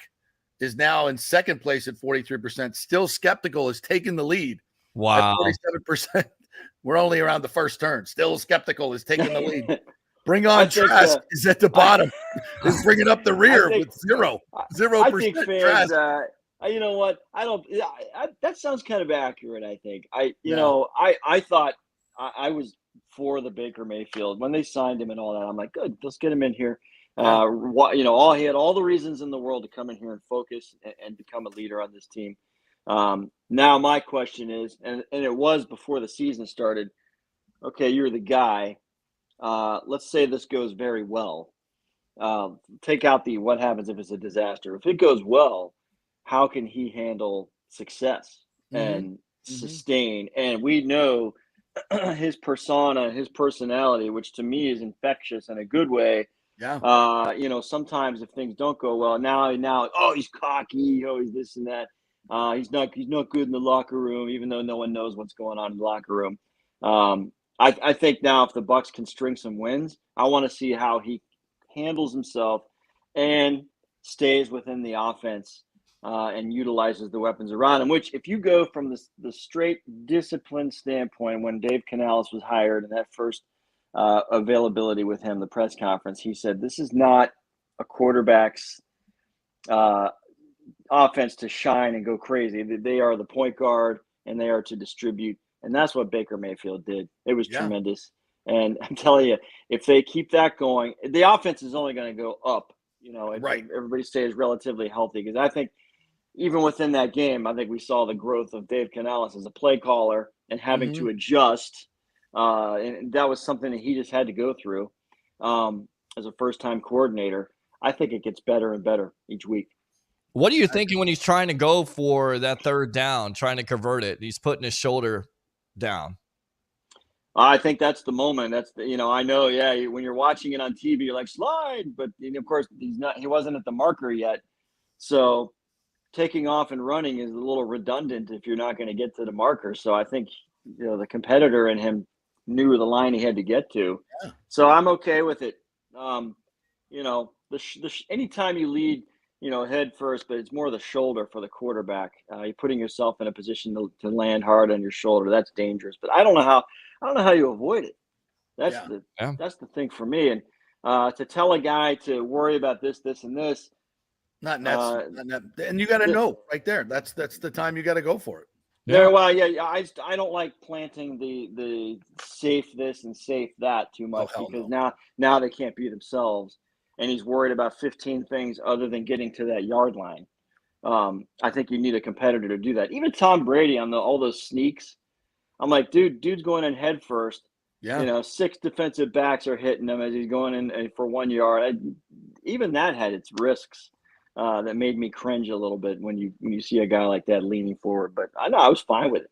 Did you cringe when Todd Bowles makes that decision on 4th down at his own 32? I mean, do you like that? I do now. I do now. Let's go for it. Hell yeah. You know what? Good for him. Yeah. for him. He even said when we sat down with him Monday, he said we went up there to play to win. And I wouldn't say that's out of character, but it was out of character to start expressing that.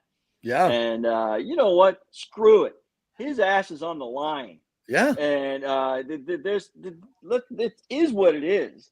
And if he's going to go down, and he's going to just go down his way, I love it. Exactly. I love it. And Riverboat Todd.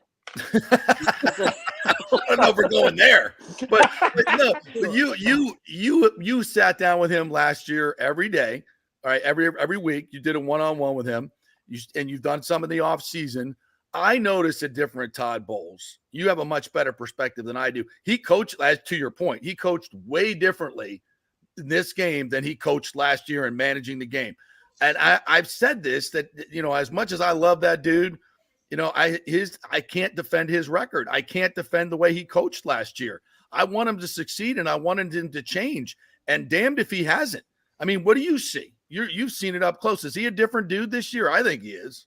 He's, every time we've ever sat down with these coaches over the years, and it goes all the way back to Greg Schiano. Yeah. There's what you have when you're sitting there and you're putting on the microphones and you get, there's like 3 minutes of small talk. Some of these dudes are hilarious. They talk about their families. They talk about what their son did the other day.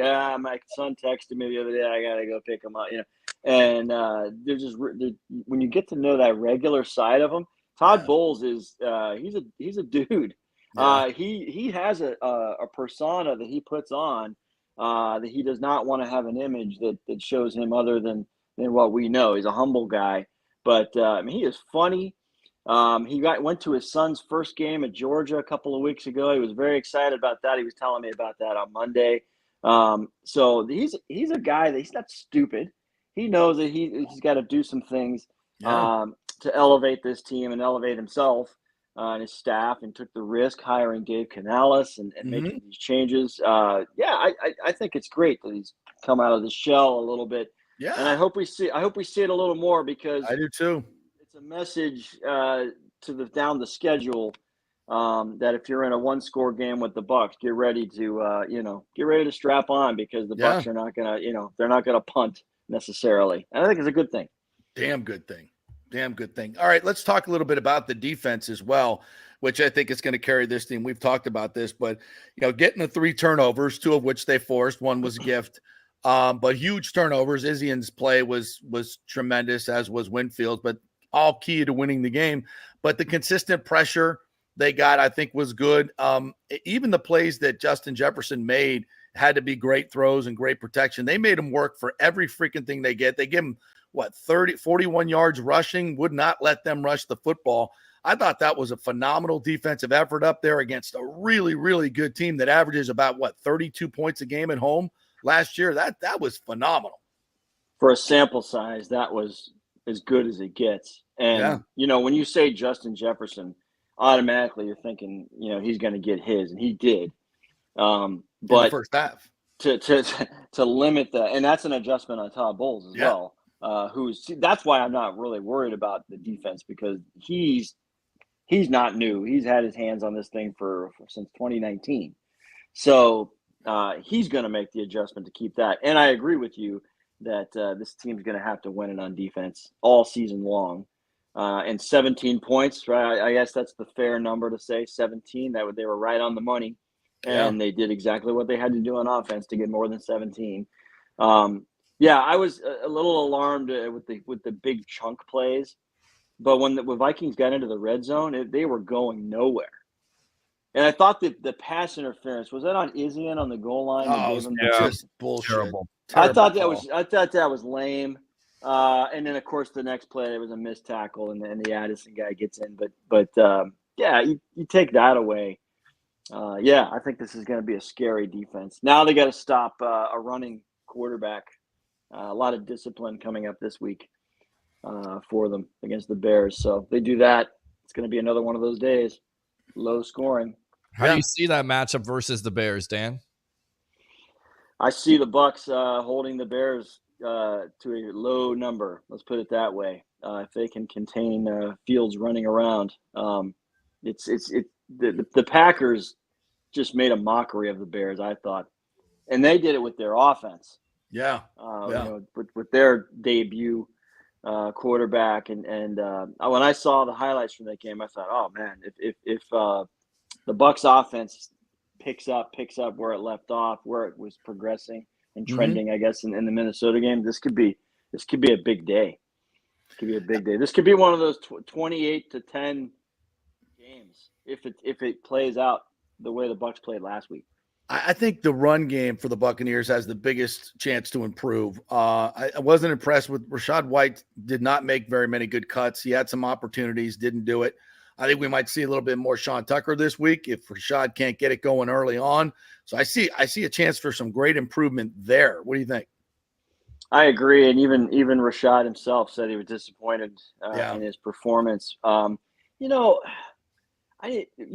behind Leonard Fournette last year, and remember, Rachaad made a number of starts last year out of necessity. So it's not like it was his first start and he was overwhelmed with it. He's been on this stage. I think competition will be really good for him because he responded well in competition behind Fournette to get in that spot, to be able to show what he could do. And Rachaad White's other strength, in my opinion, is blocking. So you can't underestimate that. Giving Baker Mayfield some time. I don't go back and watch the high film like a lot of folks, so I couldn't sit there. I'm a sicko. I'm sure. And he had a great, and Rashad had a great blitz pickup on the touchdown to Mike Evans. He went up and just smoked the linebacker. So that's overlooked. Yeah. You could probably count. I don't know. You may have counted the plays that he was in pass protection and I'm not that sick. I'm not counting this pass. Yeah, I want. Give me some data. I want data, JP. Analytics. I just watch for like individual, little things that pop out. And one of the things that popped out was Devin White and his discipline. Yeah. There were a couple plays where, and this, every year last year, for the last few years, teams, they will target Devin White with his undisciplined play, and they'll flow one way, and and the guy he's supposed to be covering gets out the back door and he's nowhere to be found. Well, Minnesota tried that the second series. And my boy was like right there waiting for it to happen. I was like, damn, that's what I'm talking about. It just looks like an incomplete, throwback pass. But that was like, and then of course in the plays that he was supposed to make, he was all over the freaking field. So Devin White got the message that, you want 20 million, go play like it. And damn, that boy was playing for the bag. And I hope if he played like that all year, this defense is going to be freaking lights out. I love his attitude right from the beginning of training camp. And I know the Bucs put him out there to talk to us on either day 2 or day 3 of camp. Yeah. And that was my first indication that things are going to be all right because they don't put guys out there who are mired in controversy or upset about whatever. Whatever took place behind the scenes to get everybody on the same page, put him in a good spot. And like you said, it was discipline and playing fast within that. But he's another guy that I want to see sustain the way he plays after having success. It's easy to go out there and say, I got to prove myself. But it's another thing when everybody's patting you on the back. And I think the Bucs, that's the next challenge for many guys on this team to come back and do that effort again and again and again. I looked at the bye week and I thought, they could be pretty decent and be 1-3. This win changes everything, in my opinion. That win. Too. I mean, I expect minimum 2-2, but 3-1 is completely in their grasp. And then on the backside of the bye week, there's a chance to stack up wins.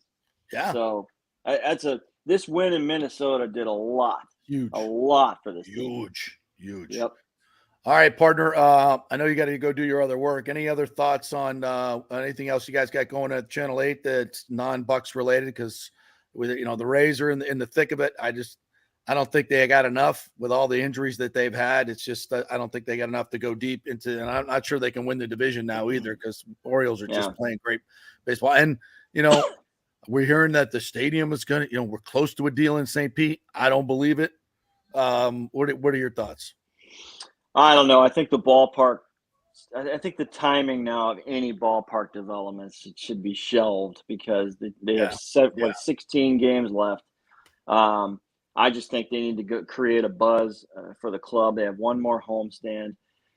They play 4 games against Baltimore starting Thursday. So, I mean, if you go 2-2, it's a clean slate. But last night, the Orioles hand them a gift. I know.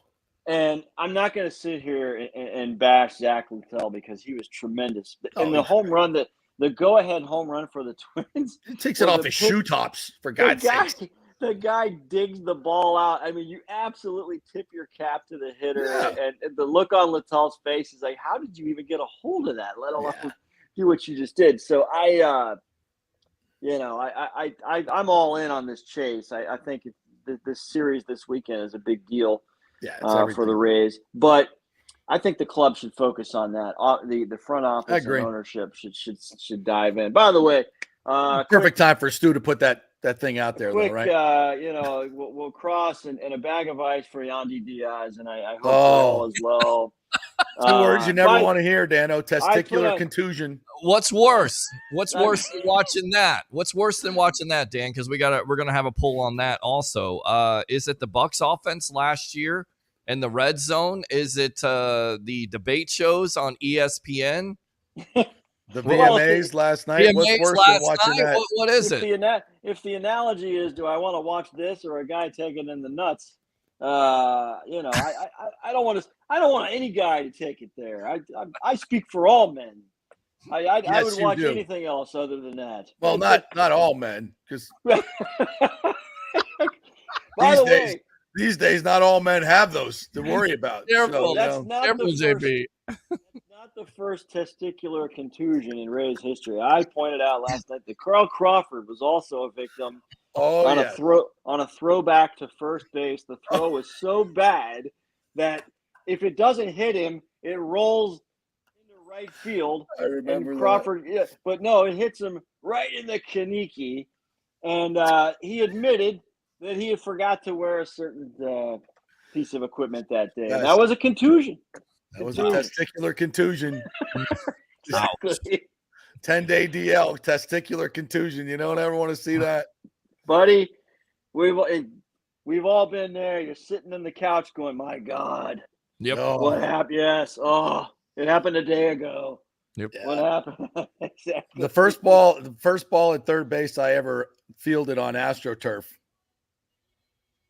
I didn't get the glove down in time because with that thing just skipped right. Playing at Mark Light Stadium at the old first time I'd ever played on AstroTurf, and Coach Fungo's one down to third, and I'm like, okay, they should get a true bounce here. That moves a little bit faster on the turf than it does on the grass. I had in my brief football career, which was all of 3 years in the TBYFL here in Tampa, Skyway Park, 10, 11, 12 years old. I had, we'll call it a contusion, and I had the wind knocked out of me in a separate game. And I remember laying there when you have the wind knocked out of you. It's a little frightening, but you come to rather quickly. The other, I would rather have the wind knocked out of me and have that fear 100%. Than deal with the contusion. That was brutal. I didn't know what that was back in the day, but dude, Yandy, just take your time, brother. You'll be all right. Poor Yandy, man. Poor Yandy. We used to have our high school baseball coach, the great Len Cook, may he rest in peace. He would every few practices he'd do cup check, and you don't wear your cup to practice all the time, right? Who's doing that? Oh, you get a little tap. Well, he'd everybody have to line up on the first base line, like lay down, and he'd come by with the bat and he'd hold it like, about 4 feet above your cojones. And then you had to decide whether because if you didn't have your cup, you had to run 3 laps. So you had to decide whether you were going to take it or run 3 laps. Because sometimes he would, he could miss, could hit you a little bit above and you're fine. Right. So then you had to make the decision, like, is he going to be on target today? Or what are you going to want to are you wearing your cup? As soon as he said, all right, boys, line up. All right, Coach, how many laps? How many laps? I'll start running now, Coach. How many laps? Well, the funny thing is a lot of guys would roll the dice, because you got You got to get a good shot. If it doesn't hit right on the spot, you'd be okay, right? It's not going to be that much. Through it. But if Yeah, you suckers. Yeah, you guys are running out there. But this might be the greatest JP show ever. Oh, yes. We can do a whole show on testicular contusions. Exactly. Absolutely. Sure, good. Oh. So when it hit the sweet spot, you knew it. It's like, oh, he bet wrong. God, he bet wrong. I mean, I keeled over in my seat. I watched the replay. I keeled over in my seat. I wasn't hit. I didn't get hit. I felt it. You feel? Of course you do. I felt it. Of course you do. It's what do you call that? Not osmosis, just whatever. It's like telepathic. Yeah, it's just, all of us were like, oh. I had a guy in Europe. A guy in Europe asked me what happened on Twitter last night. I described it to him, and he goes, "Oh no!" Even it was a worldwide event. The worldwide testicular contusion. It's unbelievable. Unbelievable. Oh my God. All right, Dano. That's why they make ice. All right. That's right. Get at the ice packs. Let's go. Get the swelling down. All right, partner. Where can everybody find your content there, my friend?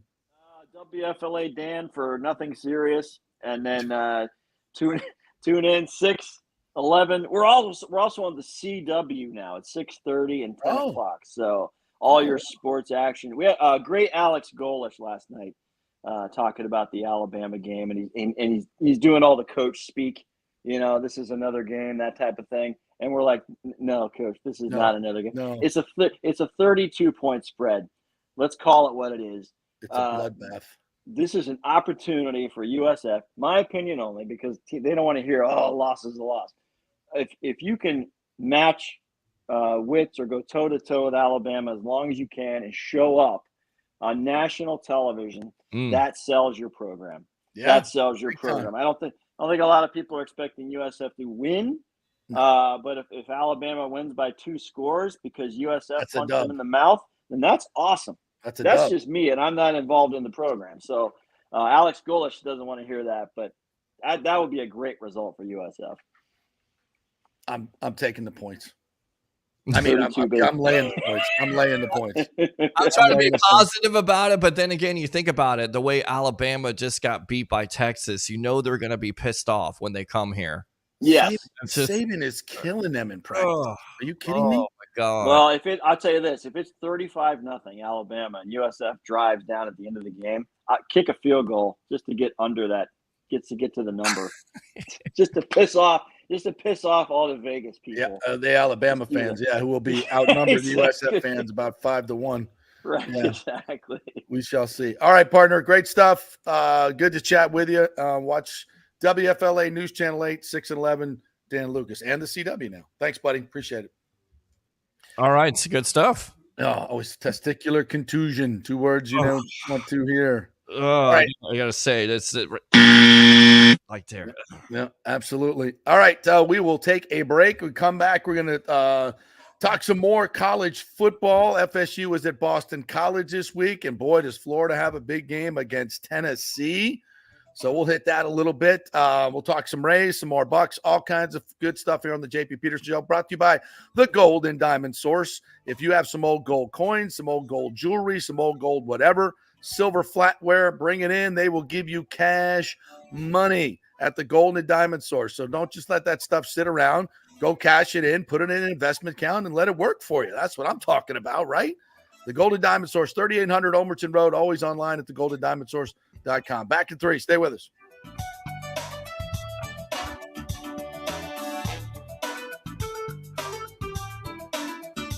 Old coins sitting around the house. Well, the Golden Diamond Source will purchase a variety of different types of coins and bullion. Their gold buying program includes sterling silver, silver, platinum, and watches. They also accept unusual pieces that other jewelry stores do not, such as gold bars and sterling silver flatware. The list of items they do accept is far more extensive than those they don't, so check it out. While you're there, you can check out the largest collection of any family-owned jewelry store in the country, especially with summer coming to an end. The holidays right around the corner. Never too early to start your holiday shopping, especially if you're planning on getting engaged or have any birthdays or anniversaries coming up. Come on in and find out what buying jewelry should be like with an expert staff of gold and diamond jewelry enthusiasts. And the best part, they treat you like family. And if you're worrying about price, don't. The Gold and Diamond Source has something for everyone's budget. They even have a layaway. If you stop in and get your favorite piece now, you can have it paid off by Christmas. Plus, you can even finance your purchase with 0% interest for up to 5 years, and you can get a $5,000 diamond for only $83 a month. It's the greatest folks in the world, Julie and Steve Weintraub, the Gold and Diamond Source, 3800 Olmerton Road, always online at thegoldendiamondsource.com. Hey guys, are you experiencing those feelings of getting older, lower sex drive, fatigue, hot flashes, moodiness, or you just don't feel like you had the vitality you once had? It's a chronic problem here in the United States. You're not just getting old, it's likely low testosterone. Studies over the last 20 years show a shocking decline in younger males aged 16 to 39. Older men have seen a sharp decline as well, so do something about it. Go see my friend Christopher Lugo at Bay Area Modern Medicine. Look, testosterone replacement is not a frivolous treatment. It takes a professional, targeted approach that focuses on total body wellness, vitality, and emotional stability, not a one-size-fits-all approach like many clinics use. They will monitor your blood work and adjust your treatment as needed for optimal results. Folks, I've been on testosterone therapy for over 6 years, and it is a life changer. You will feel and look better than you did 10 years ago. Give them a call at 844-977-3477 or go to BAMMC.com.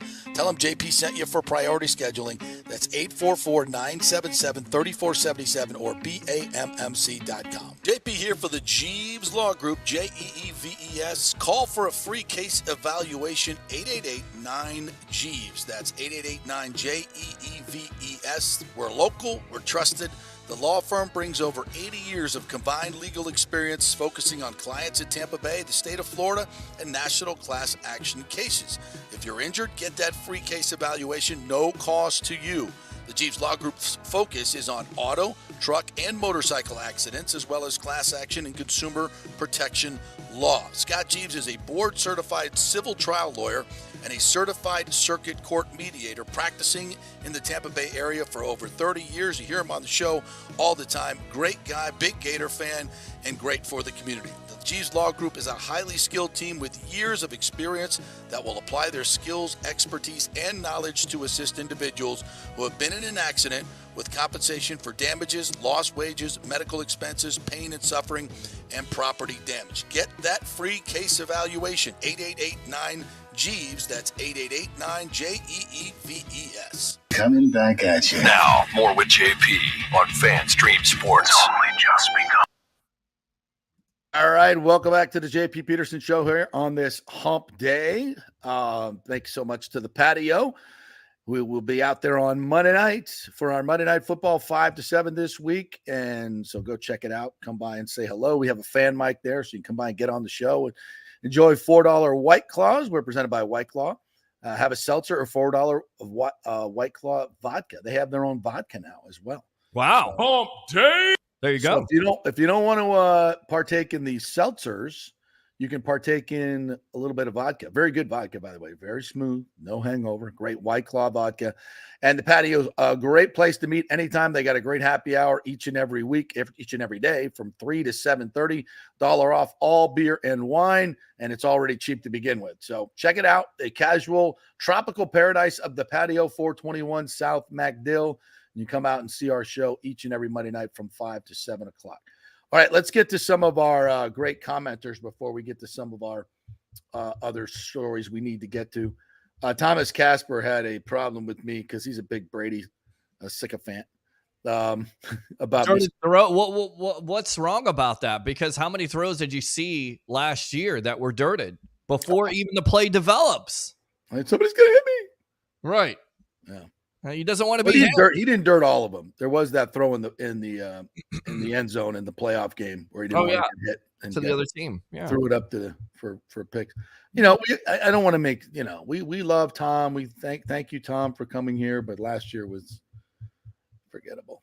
Yeah, it's not good. Yeah. What else we got? Yeah, we talked about this at the top of the show. Jameis to the Jets. By the way, regardless of Jets win, no way Jets win with Zach. That's right. They ain't winning crap. Hear Chad Henney's name thrown out there? Chad Henne. I like Chad Henne still playing? Why Wasn't he Brady's backup at Michigan, for God's sakes? Chad Henne? Well, remember, he was a part of beating Baker in that playoff game because Mahomes goes out with an injury. That great drive, yeah. Yeah. I love that. It's like he drives him down one drive, and it's like, let's go get Chad Henne to start. Okay. Okay. I don't know about all that. Here's one from Charles Richardson. San Francisco invested way more in Trey Lance. They could put Zach on the back burner. Would they go get Trey Lance? I don't think Jerry's going to get rid of him. I think the reason why Jerry got him in the first place is because he has plans. Because in the back of his mind, not only does he see value there, because, of course, the 49ers gave up 3 first-round picks, right? Mm-hmm. But also, if Dak is not the quarterback that you're paying and he has that turnover problem again, then I think there's a thought in the back of his mind. You could go to him as a future quarterback, as crazy as that sounds. I think he's more of a insurance, or I should say a negotiating tool for Dak's next contract. If Dak just makes unreasonable, they can always say, well, all right, we're going to go to Trey Lance. Maybe it's a case of Steve Young, right? I mean, Steve Young, Joe Montana. What did you give up? What did the Bucs get for Steve Young? What was it, a 4th-round pick also? I don't even remember. It's like a 4th-round pick that the Bucs got from the 49ers. Not a great trade. Well, he ended up being a Hall of Famer, yeah. Jameis much better than Zach, says James. If Jameis plays like he played for the Saints, then Jets have a chance to be competitive. With Zach, it's 5 or 6 wins at most. People don't forget. People do forget. When Jameis first started with the Saints, he started, 3-1, 4. I mean, he was on his way to a great season. He was like 16 touchdowns, 3 interceptions, and then Devin White ripped his knee. Yeah, I thought it was 13-3 or 13-2 or something like that. Yeah. Yeah, it was. I mean, he was playing great football, and Sean Payton was managing him really, really good. He wasn't throwing picks. He went right down the field the first series against the Bucs and just sliced us up. Yep. And they scored a touchdown. So I'm still a closet Jameis Winston fan. I would love to see him get a shot at New York. I'm not saying he would go up there and light the world on fire, but it would be fun to watch. It would be so fun to watch the New York media and Jameis Winston. Are you kidding me? Oh, yeah. Coming in. And listen, either way, it's going to be entertaining with Jameis. He's going to, he'll throw 4 picks, but he'll also throw 5 touchdown passes. And with that defense, I don't know. I'm in the entertainment business, right? We're in the entertainment. We're supposed to be entertaining you folks. What's more entertaining than that? Jameis Winston in New York. Are you kidding me? Right. Well, it was 14-3, by the way. Yeah, see, I told you. Yeah, he was doing really. And what was that? 5 games in? Let me see here. Let me go back to the statistics here. Let's see. Let me see. It doesn't show, but at the time he had 1,100 yards. I think it was about 4 or 5 big games in.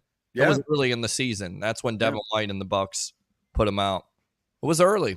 So yeah. I mean, as James says, USF, if your program's only a little ahead of FAMU, this team is 3 years from any type of respectability. I mean, FAMU closes it to a 1-score game in the 4th quarter. True. That's not good. And it's not good. If you're USF, I mean, I expected way more. A blowout. Yeah. And they should have had more points on the board. I mean, they miss a key 4th down. Guy is wide open in the end zone and Brown misses him. Just got to put a little air under that ball right into it, and he's got it for a touchdown. So they left points on the board, and then on top of it, the penalty situation. So, yeah, the texter is right here. I mean, FAMU, of course, FCS. I mean, it shouldn't be competitive at the end of it, but it was. So yeah, exactly. That's a problem. Yeah. And that's getting 4 turnovers. Sure. Yeah. I know. If Baker knew the D calls and we only scored 20, time for Trask. This is offense can sometimes be a little, the points on the board a little bit deceiving. For me, good offense in the second half, you keep the ball for 20 minutes, which the Bucs did against Vikings. A great offense, trying to doing everything they can to win a game. That's good offense. Yeah. You scored 3 times? You had three scoring drives of the 5 times they had the ball, and the other one they took a knee. That's pretty good. And long drives in itself, 8-minute drive, that wears down the defense. That's exactly what you want. And again, it's not going to be necessarily pretty football. That's okay, as long as it's winning football, as long as you're winning the turnover battle, which is what I focused on the post-game show for me. The turnover battle, that was the most important. Yeah, 173, 34 times. Not the prettiest statistics, but you know what's pretty? No interceptions, no fumbles. Yeah, exactly. That's the difference there. That's way better. Way better. All right. There was another story out there. We talked a little bit about this yesterday. Mm-hmm. The NFLPA now is involved in this Aaron Rodgers injury. We need to make all the fields natural turf and blah blah blah blah blah. And my response to that was from the NFLPA: why didn't you bargain it out? If it was so important to you, why didn't you, during the CBA negotiations, say, look, we want all the fields to be grass fields. Mm-hmm. We have the technology. We can do it. We're a gazillion-dollar industry. Let's do it. Let's protect our players. Let's make them all grass fields. So the NFLPA now getting up on their high horse, demanding that, okay, so the World Cup is coming and you can trade it out and do it all, because, soccer players won't play on those fields. They won't do it. Not only for the injuries, but the ball reacts way differently on that stuff than it does, and they're just not used to it, right? So it would affect the quality of the game in a great way. So there's a little something other than just injuries, but still, the point is made. If you could do it for the World Cup, why can't you do it for the NFL? And listen, one of our listeners said, listen, when you play like MetLife Stadium, imagine what that field would have looked like on Monday night. It would have been a mess. After Sunday night's rain debacle, uh-huh. The 40-0 debacle. Imagine coming back when it's rained all day on Monday as well. What would that field have looked like on Monday night? Would that have been a safe field to play on? Is it remember really a surprise that the National Football League does not care about the safety of their players? Let's just look at the history of this. You didn't have any safety rules until lawsuits came down the pike, until former players decided to sue you. Right. So, why am I supposed to think that they actually care? Because, again, we're still talking about safety, and yet we're still talking about Thursday night football games. An 18-game season. Right. An 18 game. And they act like, but we'll take away a preseason game. Starters don't play in the preseason anyway. Right. So don't say would they rather play 4 preseason games and 16 regular season games, or 18 regular season games? Answer: 16 regular season games. But hey, the players said, listen, you pay us more, we'll play. So I don't want to hear them bitching about that either. All of this stuff is collectively bargained.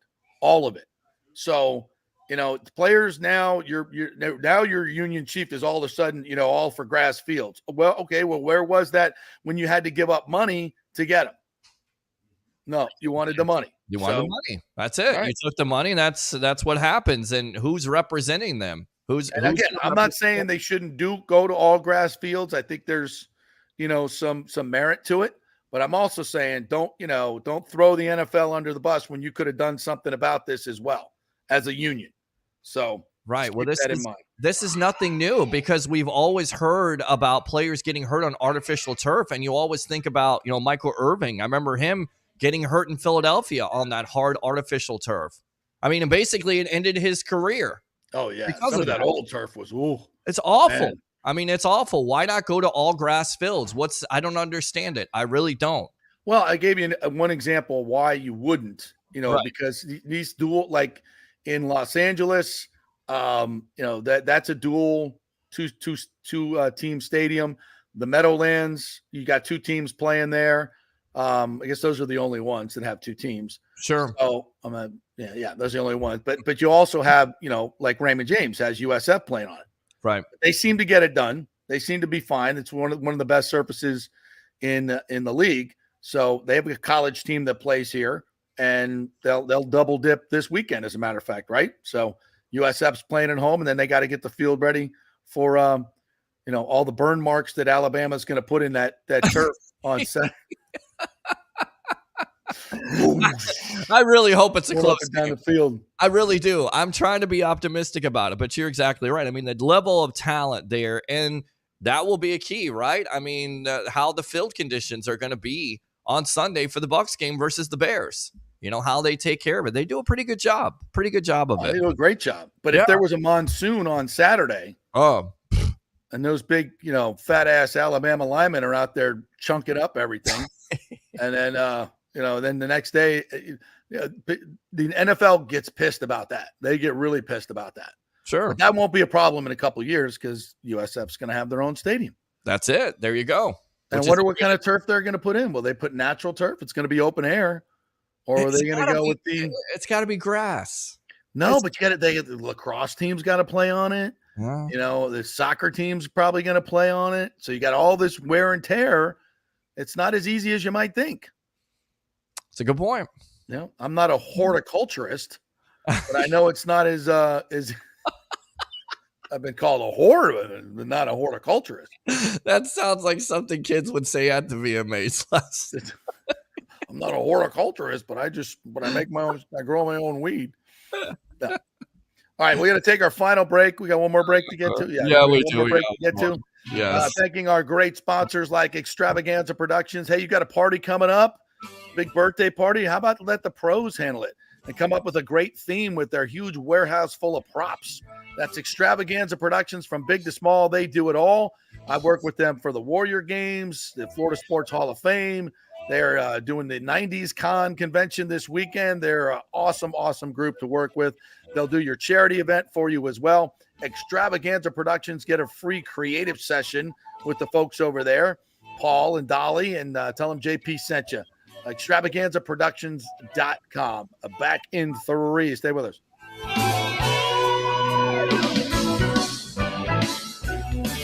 The mortgage guy did it again. A listener heard his ad, was going to another big bank, but called Scott Fitzgerald at American Mortgage Services of Tampa, and Fitz saved him $618 on his monthly payment. Are you kidding me? Folks, that's big money. Rates are going up, they're going down, they're going all over the place. Scott will shop your loan and save you lender fees and get the best rates. Email him, scott@amstampa.com, or call 813-294-7595. That's Fitz, the mortgage guy. Lots of stuff going on right now, and these rates are going all over the place. You need somebody knowledgeable in the market that will work hard for you and get you the best deal. That's my man, Scott. He's done 3 loans for me, done thousands of loans for local folks here, works with a lot of the coaches and players in the area.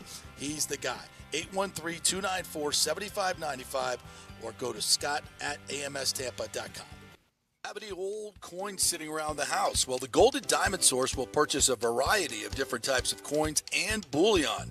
Their gold buying program includes sterling silver, silver, platinum, and watches.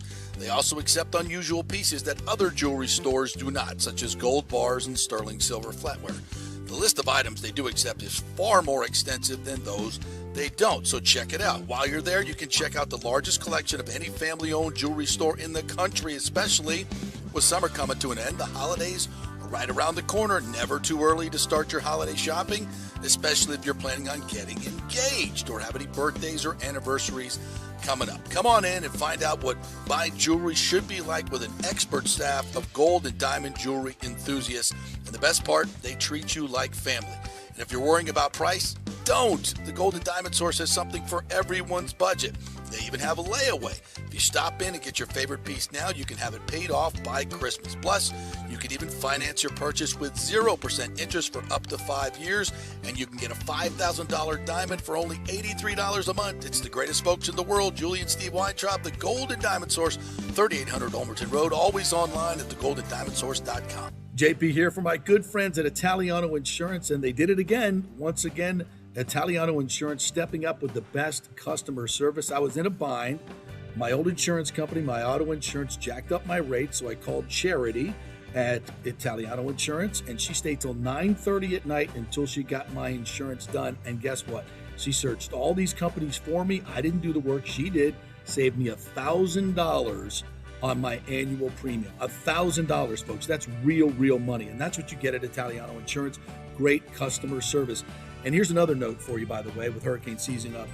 40% of people in Florida are underinsured. That means if you have something happen during a hurricane and you need replacement costs, you're going to get 40% less than you deserve. Can't let that happen. Call the folks at Italiano Insurance and get them to help you out in both those regards. They will save you money and keep you insured properly. That's 813-877-7799. Great folks in the community, been doing it for over 60 years. Italiano Insurance, 813-877-7799. Pure sports. JP is back on. Welcome back. FanStream Sports. Peterson Show. We thank all of our great sponsors for making this show possible, including our good friends at American Mortgage Services. Scott Fitzgerald will get your loan and get it right, lowest rates, and he will keep the fees down as well. He'll even help you with all of your local finances, whatever you need to learn about where to put your money. He will take care of that as well. So you can reach him, Scott at amstampa.com. Tell him JP sent you. He's done 3 of my loans. He's the best in the business. Scott Fitzgerald, Scott at amstampa.com. Nice. Comment here by Ron. They can build fields that drain Notre Dame and North Carolina State. Yeah. This weekend, Friday and Saturday, and the field was fine. So. Yeah, they've got a lot more technology now than they've ever had. You know, they can suck the water out of it. They can, put unfreeze it with the heaters underneath it. So there's a lot they can do. There's a lot they can do that they weren't able to do before. So I think it's worth the investment. Who's to say that that's what caused Aaron Rodgers' injury, the torn Achilles? I don't know. I just know that I've played on that stuff and it's sticky as hell. I'm surprised there aren't more injuries, to be quite honest. You saw Odell Beckham Jr. in the Super Bowl, just these non-contact injuries. It's just weird. And the newer it is, the stickier it is. And you saw all the guys getting up on the games at Giants Field, Jet Life Stadium, whatever the hell you want to call it. They had that stuff all over them, the chopped up rubber tires. I'm like, is that do you want that going up your nose and all that other stuff? Like, is that something you really want to play in? Yeah. Shoot up rubber tires? I don't know. Doesn't sound too good. Doesn't sound too healthy either. No, it really doesn't. You have. No. Yeah. I mean, it comes down to this, right? The Jets couldn't protect him.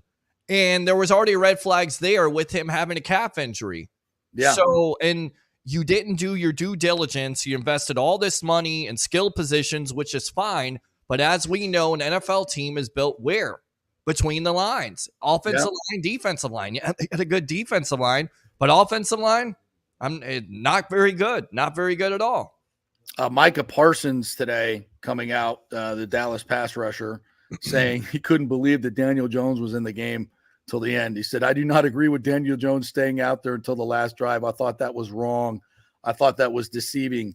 That's your franchise quarterback, and he's out there with a backup offensive line still getting sacked and hit. I just didn't understand. Maybe it was a prove-it moment by the Giants. I have no idea. A learning lesson, who knows? But I thought Daniel Jones should have been pulled out. Yeah. Doesn't everybody believe that?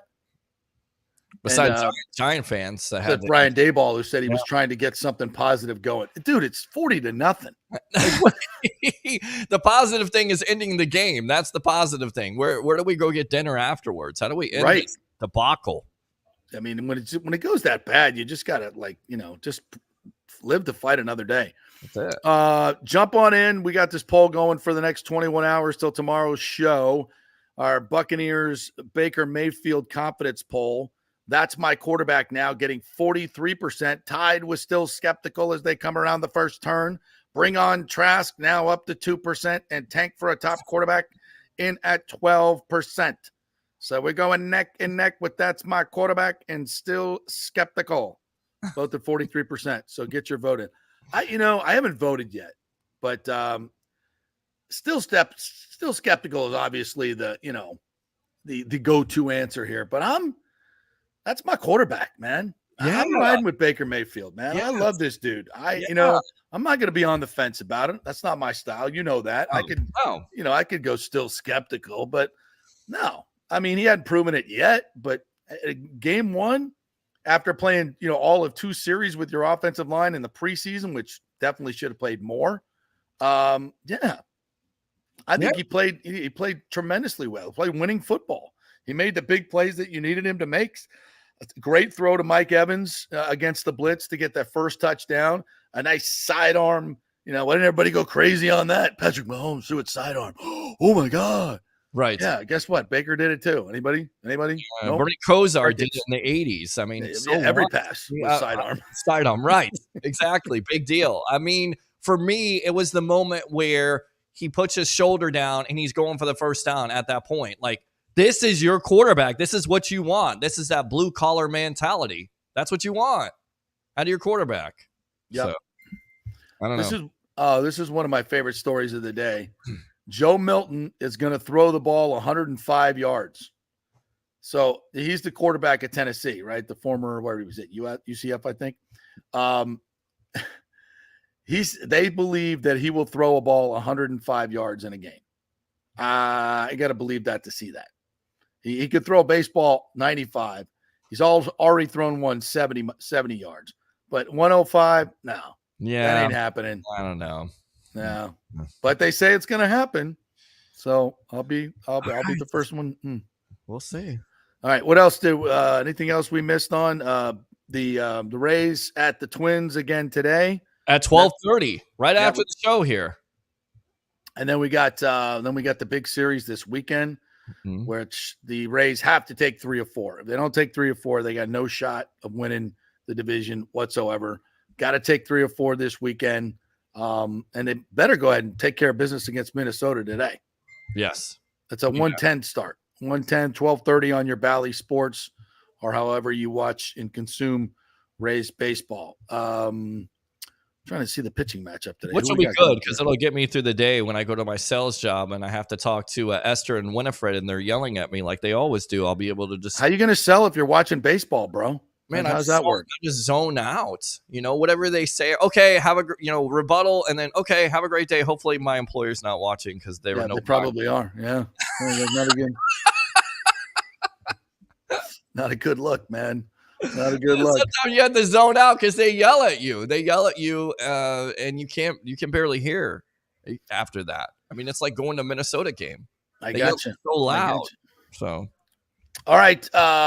We will be back tomorrow. I'm going to try to get on over to the Buccaneers and get to, we'll have some sound from the players tomorrow. We'll have all kinds of stuff from New Baker Mayfield for you tomorrow. We got Scott Carter on tomorrow to preview the Tennessee University of Florida game, which is going to be a huge game this weekend. We'll see how good this young Gator team can really be. So lots more coming up the rest of the week. I think we got Harry the Greek on tomorrow. Give you more winners. So big day tomorrow on the JP Peterson Show. You do not want to miss that at all. Go Rays this afternoon, and we'll talk to you tomorrow. Have a great day, everybody.